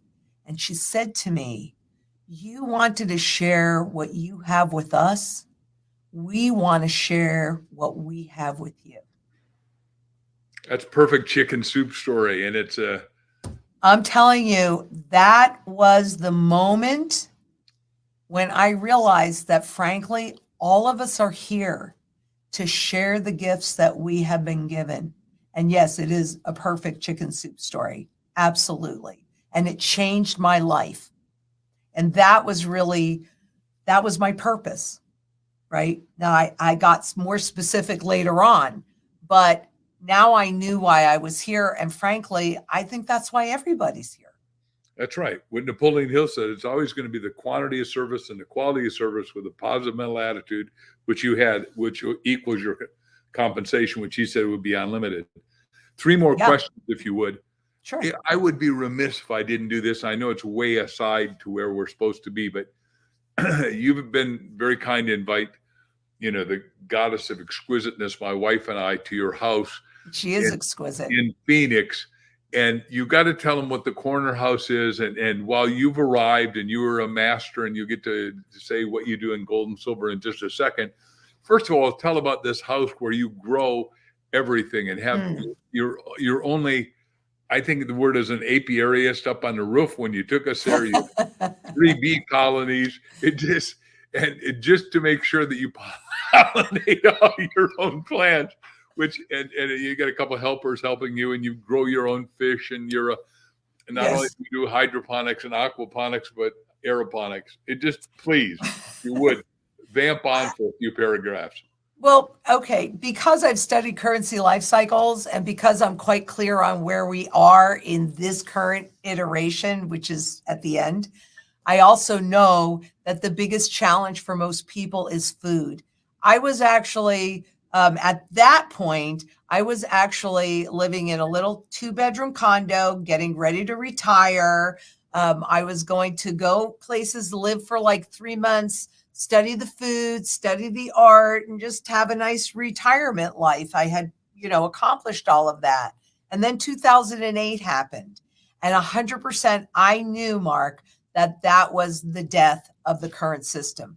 100%. There was not one doubt in my mind. And I also know, again, food is the biggest issue for people. And I just cannot stand it when anybody is hungry. So pardon? Starvation and poverty belong in one place, only a museum. Exactly. 100%. So I bought a property in central Phoenix. I mean, as you know, I could not be more central. It's like the first neighborhood in Phoenix. And even though my neighborhood is nice, all around it, not so nice. But I knew my children wouldn't go anywhere. They were in Phoenix. They weren't going to listen to me and what I wanted. So I needed a place where I could make sure that not just my children, but my family, really, I could feed them. So my initial goal was to start gardens that would feed 20 people. But quite honestly, I do not know how to do anything in a small way. It is just against the nature of the beast. So to your point, okay, I have created a food forest in central Phoenix. On how much land? I have a half an acre. And there's a house, and there was a huge pool, which I've turned into an aquaponic pond with floating islands on which to grow food. So I either have flowers or I have food. And the goal is to be 100% sustainable and self-sufficient. And so, I have nut trees, I have sugar cane, I have seed trees, I have lots of greens. I mean, trees are easier to grow and less work than gardens once you get them established. But on this half acre, there's pretty much, in the middle of a desert in Phoenix, in the middle of a drought, I have plums, I have apples, I have peaches, I have nectarines, I have grapefruits and oranges and lemons and limes and moringa and pecans and almonds and pistachios and on and on and on and on. So in 2020, when COVID hit, I'm walking around my gardens going, aren't I brilliant? Look at this. It's not, the grocery store shelves were bare. People were trying to figure out, they were fighting over cooking oil and toilet paper. I had one of my people that works with me, Jacqueline, she called me up frantic because she couldn't get toilet paper and she was out of toilet paper. I said, don't worry, I have plenty. And so I'm walking around thinking about how smart I am and able to share with my neighbors, with my friends, with anybody in need. And yet that night there were riots at the Capitol, and I'm very close to the Capitol, and up at Fashion Square where my children are very near there. And I thought, there is the hole in my strategy. So actually, as you know, I went out and found a very remote bug out location, and you haven't seen it yet, but you need to come up and see it because it's very spectacular. And I've put in 2 orchards now. So I have my kitchen orchard and I have a production orchard. I think I'm going to be able to feed the world by the time I'm done. I've put up 3 geodesic dome hothouses. We're getting ready to do some livestock. I have chickens and turkeys and things up there. Down here, I have ducks and chickens and tilapia and crawfish. So, and I have, the seasonality. So the trees that I can't plant here that need long cold spells, I've planted up there. So, my peaches here, I think they come due in April, May, June, May. Yeah, because I was in Italy when peach season was this year, so I mostly missed it, unfortunately. But that's okay because I got a few peaches from my new orchards that I put in up there. And there it's completely 100% off grid. Here, my attempt at off grid solar did not work out so well, but up there it works out real well. So there I can be 100% sustainable and self-sufficient. Down here, probably about 95%. Ladies and gentlemen, the reason I asked Lynette to come on is because not only am I great fond of her and her whole family, and Crystal and I think the world of her, but she, as you've just heard, is a visionary thought leader that is taking care of business, not only to help you with gold and silver, and she can tell you about that in a second, but I twisted her arm when we sat at dinner and I said, look, you got to do a book, and we're a publishing house, Mark Victor Hansen Library, and it will be coming out soon, and you're going to have to stay tuned because we're going to bring her back on the show, and we're all excited about all that. So before you tell what your company is and how they can get a hold of you if you're open to that, what's the most important nugget of wisdom that you can share with people that are barely making it right now or starting over? Okay. What I can say is hone your skills, learn new skills, and work both locally to develop a community, because I know we are transitioning and the whole system is resetting, and we need to come together in community to help each other and use all of the tools that you gain in all of Napoleon Hill's work to make that happen together. That is the most important thing right now, what I'm seeing. And I just recently got back from Australia. I don't even know that we talked about that yet. But I went and I did actually 3 events in Australia. And in the first one was on gold and silver mining. So it was mostly a mining conference. But me, I'm a physical gal, and this is real money. And so is this, it's real money.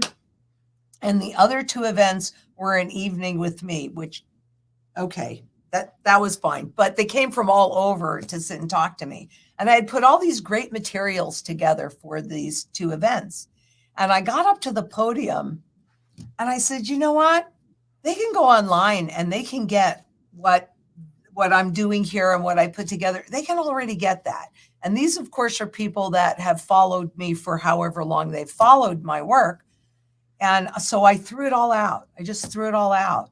And I started talking about the importance of community, which is what that woman did for me and many others during that period of time that I was traveling in France. People came in to my life for a minute. They didn't have any expectations of me, but they gave me love and they gave me what I needed. And so, when I was there, I thought to myself, what do these people need from me? Not what do I need from them, but what do they need from me? And I started to talk about community, and I immediately got chills through my body, because I can tell you, Mark, no doubt, that's why I'm here right now. That's why I went to Australia on my dime. I don't do business over there, so I was not generating any income whatsoever by going there and doing that. But you got to be part of a community. Learn some new skills, learn how to lay irrigation, learn how to be a carpenter, learn how to take care of animals, learn something, and then use that skill set in a community, because that's what we're all going to need. That's what we all need right now too. And that's what this is about, isn't it? Yeah. And that's what Napoleon Hill did. That's called a mastermind alliance, where 2 or more, when 1 and 1 get together like that, it's 11. It's a third new mind. Because you and I, excuse me for swallowing, we know that you have a community of like-minded people. I have a community of like-minded people. And as a result, well, it looks like is our lives are miraculous. We don't have any less problems than anyone else. We just solve them with a little bit more vigor, vitality, enthusiasm, and knowing because we've overcome other problems that we're going to overcome these. Because, solutions come with work clothes. But like I said earlier, you got to roll up your sleeves and then go at it with the right attitude that you're going to come out better than you did. So what is your address commercially so the people literally around the world that can write you or watch you or watch your YouTube videos? Well, they can find me. They can search my name, Lynette Zang, and you can see the spelling there, and I will definitely come up. But also, every week I put out 3 videos that are about what's happening in the global economy, in the banking system globally, et cetera. And they can find that on YouTube at itmtrading.com. Additionally, sharing our skills. We have beyond gold and silver because you need more than just physical gold and silver. This is your wealth insurance, but you need food, water, energy security, barterability, wealth preservation, community, and shelter so that you can sustain a standard of living. And oh my God, the opportunities, Mark, the opportunities that come with a reset are staggering, because this is a wealth transfer mechanism. And if you are in the right place at the right time with the right asset, then as right now, those assets, real estate, other income producing assets that are at nosebleed valuations, and you have gold, which is the primary currency metal that central bankers suppress because a rising gold price is an indication of a failing currency. And they don't want you to know that, right? This is going to flip-flop. And it doesn't flip-flop because I say it. There's over 4,800 currencies that this has happened to. So there's lots of history and lots of patterns that are absolutely repeating right now. And if you're holding gold, as the central banks and the governments are going to need you to trust them again, and they're going to use gold to do that. That's what they always do. Even recently, I'm not talking about, yes, ancient history, but I'm talking about current history as well, right at this moment as we're sitting there. This is going to flip-flop, and then you're going to have real money to convert into those income-producing assets so that you come out way better than what you went into. And right now, I mean, honest to God, because I've done these studies forever, how do you know what the true value of gold or silver or anything is? Stocks, bonds, all that stuff. Well, it's actually pretty simple. You have to get to the fundamental value. And the way that you do that is by determining what the single most important function of that asset or that instrument is to its creators. Not what you want it to do, but why did they create this? With gold, they were looking for money so that they could do valuations, and that's a whole nother seminar. But this is the only asset, the only financial asset that runs no counterparty risk. It is money. JP Morgan said gold is money, everything else is credit, right? And that's true. Everything else is a contract. So governments use this to revalue, and they do those overnight revaluations. And like in Venezuela, for some reason, that's an easy one for me to remember. Overnight, spot gold went up 3,500%. Recently? Last night? Oh, yeah. Yeah, recently, within the last few years. Okay, because when I was in graduate school with Bucky Fuller, who, as you know, is one of the smartest guys on the planet, Einstein's best guy, he said when he was at Fortune magazine right after he graduated at Harvard the first time, he said gold is the best barometer of fear, and gold is going to go up, and what you just said is suppressed. So, ladies and gentlemen, the reason we want you to study all this, and as I close here, is that listening to wisdom like she has shared with you will help you literally think and grow rich. And be a person of great influence so you can have affluence, so you can have money freedom, time freedom, relationship freedom, and be passionately on purpose about whatever your divine destiny code is. Absolutely. Lynette, I can't thank you enough for this. It's been more than marvelous. Thank you for sharing from your heart and soul. My pleasure, Mark. Thank you for having me. This was fun. It was fun for us. Thank you. Thank you, Lynette. You're very welcome, Cliona. It was nice meeting you. It was lovely to meet you too. Can I ask you one question? Sure. What advice would you give to just like a woman like yourself that's going through a divorce, has a couple of children, and she's starting from the rock bottom, she's starting out again? What advice would you give her? You know, find your passion and follow it, and don't let anybody tell you otherwise. You really have to trust yourself. My family actually told me when I was down at that bottom that I should go get a job stacking boxes at Kmart. I'm not kidding you. I'm not kidding you. That would be a misuse of a brilliant talent. Oh my God. You know, I looked at them and I went, oh, clearly they don't know who I am. Right? So it is, don't let anybody tell you otherwise, because we all have the tools that we need to be successful. And, you know, trusting yourself, living your passion, right? They'll tell you, oh, well, you can't make money at your passion. Yes, you can. I'm making money at my passion. And I do very, very well, but it's because I'm in service. And I definitely do believe in myself and why I'm here on this planet. Mm-hmm. That is so clear to me, and I'm sure everybody watching. So as you were talking, and I did have some tears in my eyes, you touched my heart. You're an inspiration, Lynette, to me. Thank you. And I'm sure to many people watching us today. I'm just going to recap what you just said. I was pulling out the gold, just like you said today. I was pulling out the gold from what you were sharing and learning about gold at the same time. I can't wait to learn more. So what I picked up from you today, thinking of the principles from Think and Grow Rich and Napoleon Hill's material, is one, just like Mark said, you had a burning desire. Two, you tap into your sixth sense, your intuition. You're Absolutely. very good at it. Three, you lean on your faith. Four, you discovered your purpose in your pain. I hope everybody is noticing this. You discovered your purpose in your pain. Five, you have wonderful focused attention, controlled attention. You said you got obsessed. You were laser focused. You were 12 hours a day.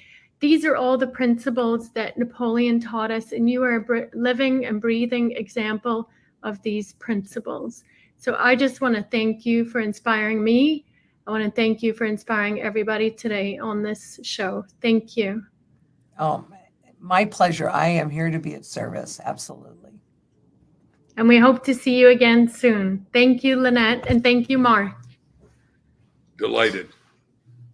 I don't care how much faith you may have in a God in the sky. Until you learn to have faith in the God in you, your faith is dead. It's no good to you. God in the sky is no good to you. Only God in you is of any value to you. The most important thing in the world is what you believe about yourself.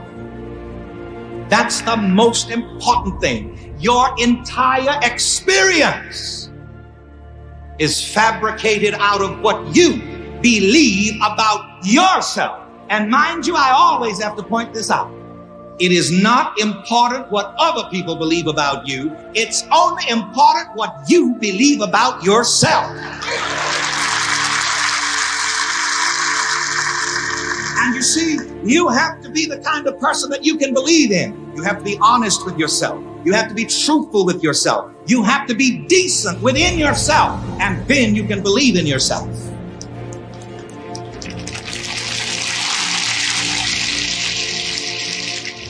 I want to say something that may be a little rough for clergymen to say again on international television. Once you learn to believe in yourself correctly, you are no longer worried about what other people are thinking, are saying about you.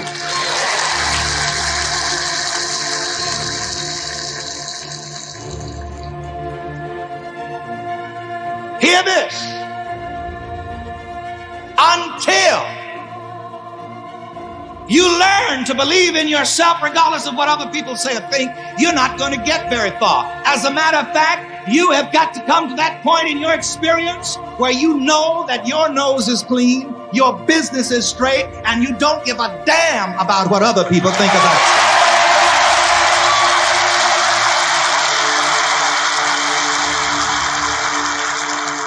you. Excuse me, saints.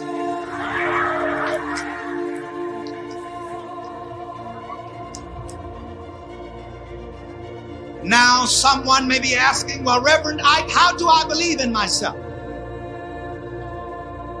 How do I go about it? Well, first of all, you have to believe that God is within you. Especially you religious people, hear this if you don't hear anything else. God does not work for you from up in the sky. God works for you from within your very own mind. And I want you to make a personal affirmation out of that. God works for me from within my very own mind. Come on, say that to yourself. God works for me from within my very own mind. Wow. Wow, wow, wow. You know, I used to get down on my knees and pray all those nice little Sunday school prayers for years, trying to get a God in the sky to do something for me. And I didn't get very much until I learned that God wasn't working for me from up in the sky, but God is working for me from within my very own mind. And the verse of scripture brings this out. Be you transformed how? By the renewing of your mind. You see, the thing about people is they don't want to change their thinking. They don't want to change their minds. People want to change everything but themselves. People know exactly what everybody else ought to do, but they don't know what the hell they ought to do.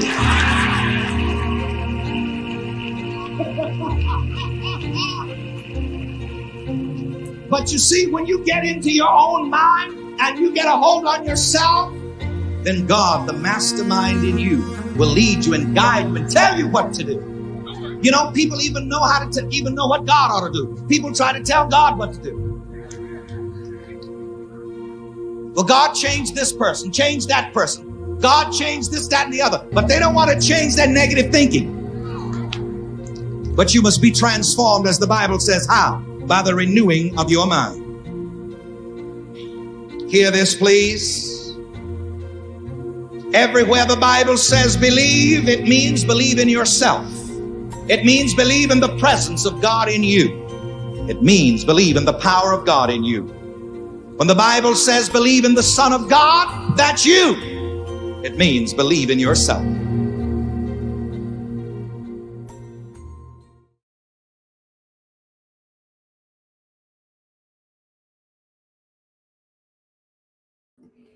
Oh, wait, we have you. There you go. You were muted for a second.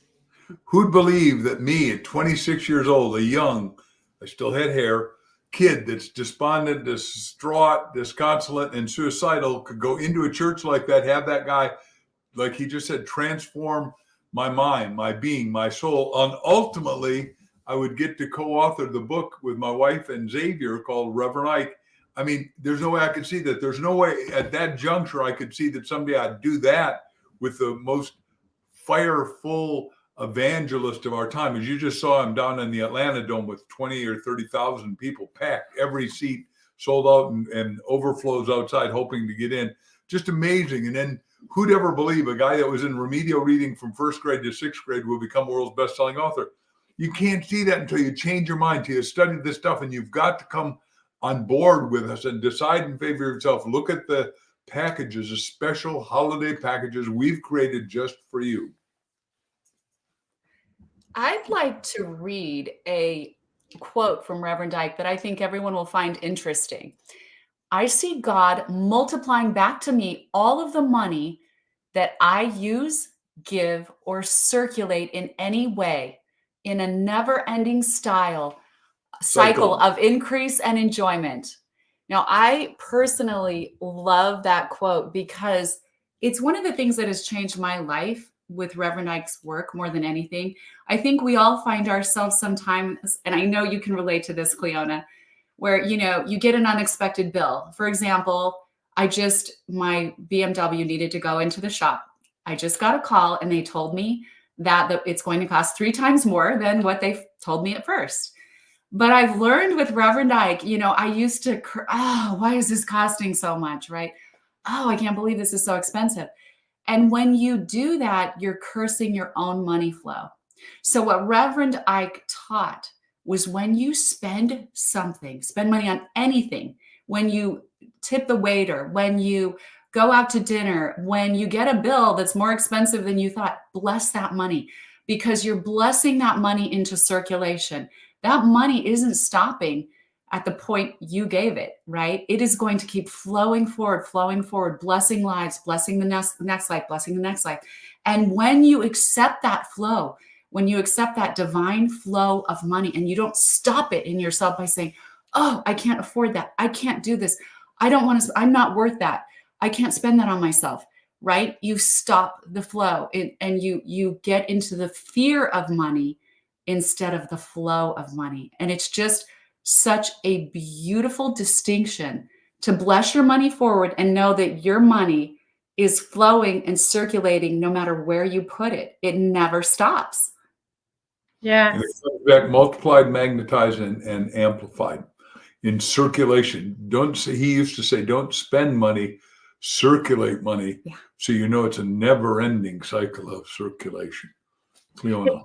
It's the law. This is a law, right? The law of circulation. And Bob used to say the same thing. Bob used to walk around with big wads of cash, as you know, Mark, and he would leave everyone better off. He knew the law. He would give big wads. I don't even know how much was in his hand to the waiters, and he would always give the money. And I never understood this myself until I started studying this material. And I learned that when I'm tight-fisted, I used to be afraid, like you said, Crystal, I used to be afraid to spend it. Oh, what if it doesn't come back? Oh, where's it going to come from? I was blocking my flow. And now I know if my money has slowed down for any reason, I know it's because I haven't given enough out. And I'm going out to find a way to spend my money because I've blocked my flow, just like water in a hose, right? We've kinked the hose. Exactly. And the other way you keep your flow of money going is to give your own value. You know, every morning when you wake up, look at yourself, ask yourself, how much value can I give today? Whether it's if you're at the grocery store helping someone out with, you know, deciding what, you know, if this is a zucchini or a cucumber, right? Some guy that doesn't know his vegetables, whatever it is, if you give value to every single person you come in contact with in some way, big or small, that value always comes back to you. Wake up looking for the ways you can give value because you open the floodgates of value coming back to you when you do that. I want to talk to that point just ever so quickly.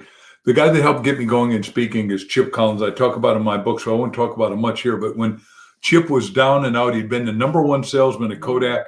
He was ambidextrous, which means he wrote with both hands. He wrote what a sales trainer said and wrote what he thought about it. He says, I can teach better than this guy. So he went on and started teaching, couldn't make it. And he's Catholic, and he had 2 kids he couldn't buy milk for, or bread, or food, and his wife, Donna. So he goes into the Catholic church. He gets on his hands and knees and prays. And after he's done, he goes up to the altar, he's got 38 cents left, goes up, puts 38 cents in a dish. He's walking out of the church. Guy in the back of the church goes like this, aren't you Chip Collins? He said, guilty.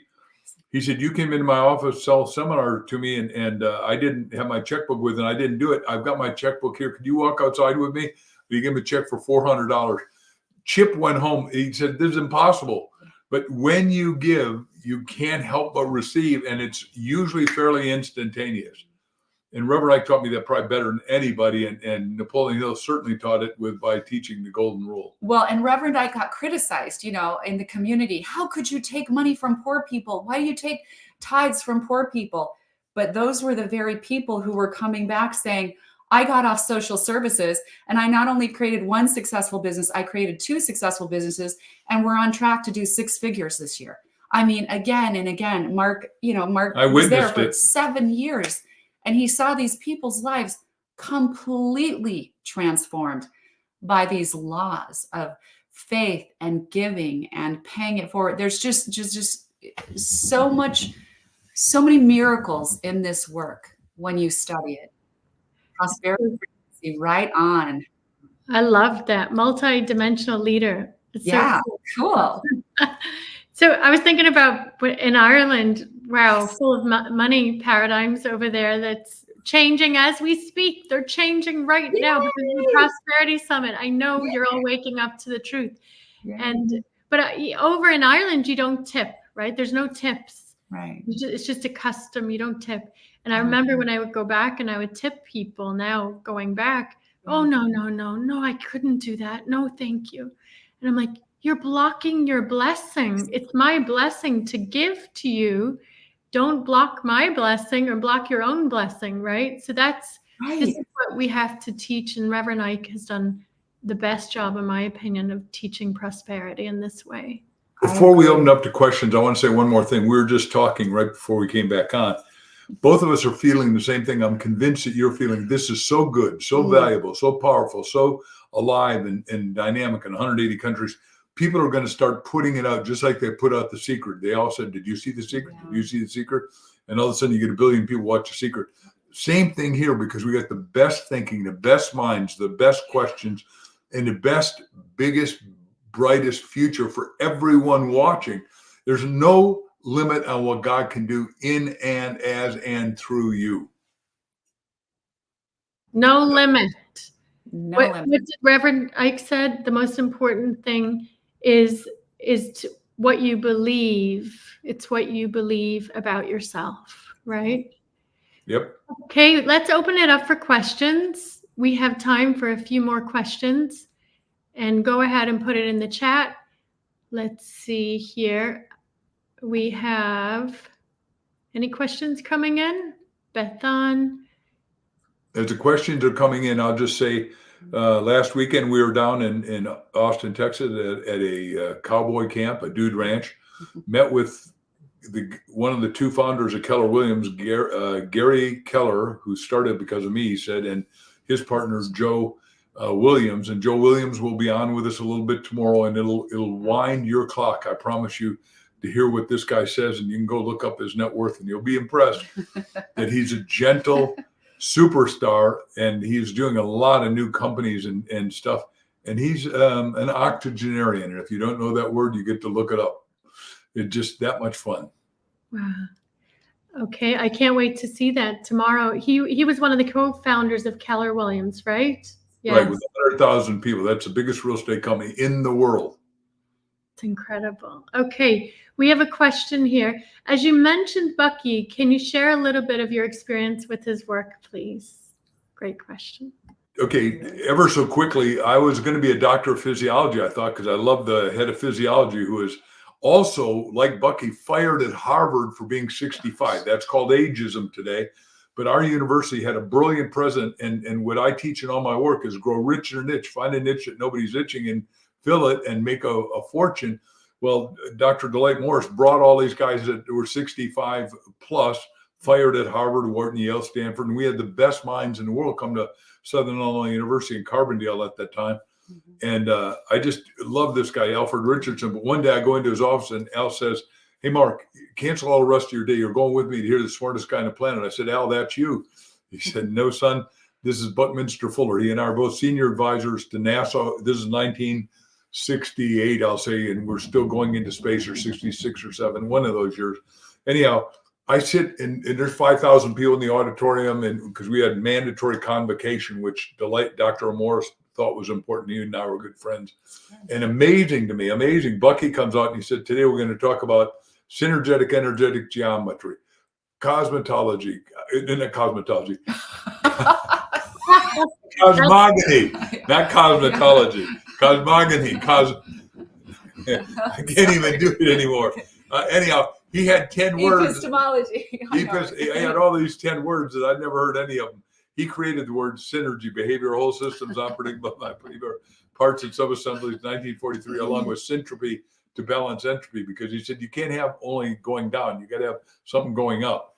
And I just sat there and I was in awe. So I went over, begged at his office to work and spent the next 7 years with him. Fuller was what's called a comprehensivist.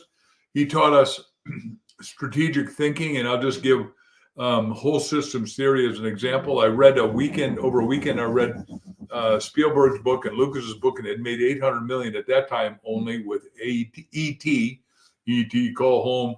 And my little daughter had watched it like 200 times on TV. She just owned that, right? And I thought, what is a 2-year-old getting out of that? Anyhow, but they made $1.5 billion in licensing. So I go into Jack, Dr. Canfield, and I said, Jack, we're going to do licensing. He said, what do you know? I said, nothing. But what I've learned from Napoleon Hill is specialty knowledge. We'll spend an hour a day studying it. I'll know everything and everyone that's anyone in it. And I'll go to the national licensing meeting. And now I've done over $1 billion worth of licensing. And we did 100 and the second biggest dog food company flew into Newport Beach back when we lived there.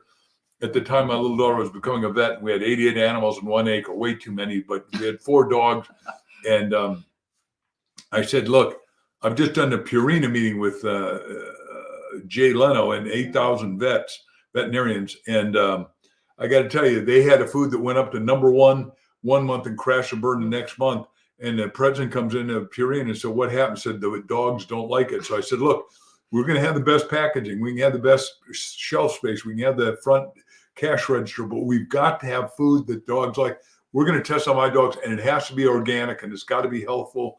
And they said, well, okay, if that's all your demands. Well, because of those demands, because I'm a whole systems guy, Bucky taught us deductive, general to specific. Like you remember that by letter D down to I. Whereas the trouble of the school system, it teaches inductive thinking only little to big, and no one ever gets big because they get stifled. They get stealing too hard. Anyhow, we did $157 million worth of dog food last year.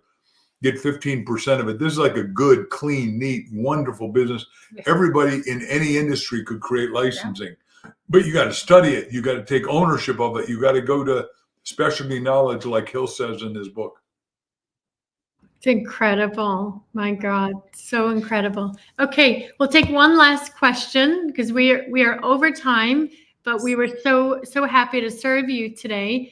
And remember, you can watch all the replays. Make sure you've registered at prosperitysummit2023.com to get all the replays, also to look at all the holiday bundles that we've created for you. And I'm going to take one last question here, Mark, for you. It says, I don't see their name, but it says, what is an easy tool for writing the text of a book? How would one start writing? I had that to my wife because she is a maestro at brilliant writing and outlining and thinking and journaling.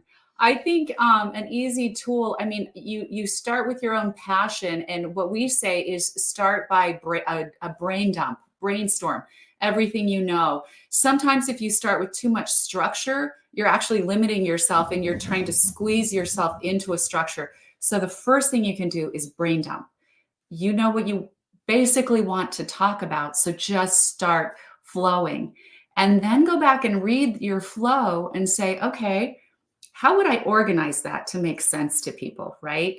If it's a fiction, how would you organize the arc of the story? You know, where do you start? Would you want to start in the middle and backflash, start to an exciting scene and then backflash to the beginning, that sort of thing. But if you start with the flow, then you can sort of pick out the best organizational method by looking at your own writing and figuring out if it's a nonfiction, what is the first point that I'm making? What is the second point I want to make? Think of your main points and then your sub points under those points. So there's a lot more to it than that, but in a nutshell, that's the start. It's great advice. I'm ready to go. Okay. So also, you've been incredibly generous. I want you all to remember, Mark and Crystal have gifted all of you in the holiday package number 2. There's a bundle that includes your course on how to write a book, right? Yep. And it's worth $5,000 or so. It's incredible. It's an amazing value, and you will learn so much. We have the course, and we have all of these other bonuses and gifts inside that course. You will learn everything you need to know, how to get started, how to create your writer's room, how to, just everything that you need to know and do to become a writer. Because we believe everyone has a book in you. Every one of you has a book in you, and we believe you've got an important impact story to take into the future to source and serve a lot of other people. And when you start to read more, you start to read more, and that's what we're saying is there's so much potential in you, but you've got to wake it all up, and we're here to be the spiritual stimulus to do just that. This is incredible. Thank you so much, Mark and Crystal. Tomorrow we have another big day. All of you come back same time, same place tomorrow, 12 p.m. is going to be incredible, where Mark actually interviews Dr. Michael Beckwith. You do not want to miss this. And then in the afternoon, we have Kristen Butler, who's a good friend of mine. She's actually in my mastermind. And she's the founder of Power of Positivity. She has over 54 million, I think, followers by now. She has created an incredible business. She's serving the world in a big, big way. She'll be here in the afternoon around 1 p.m.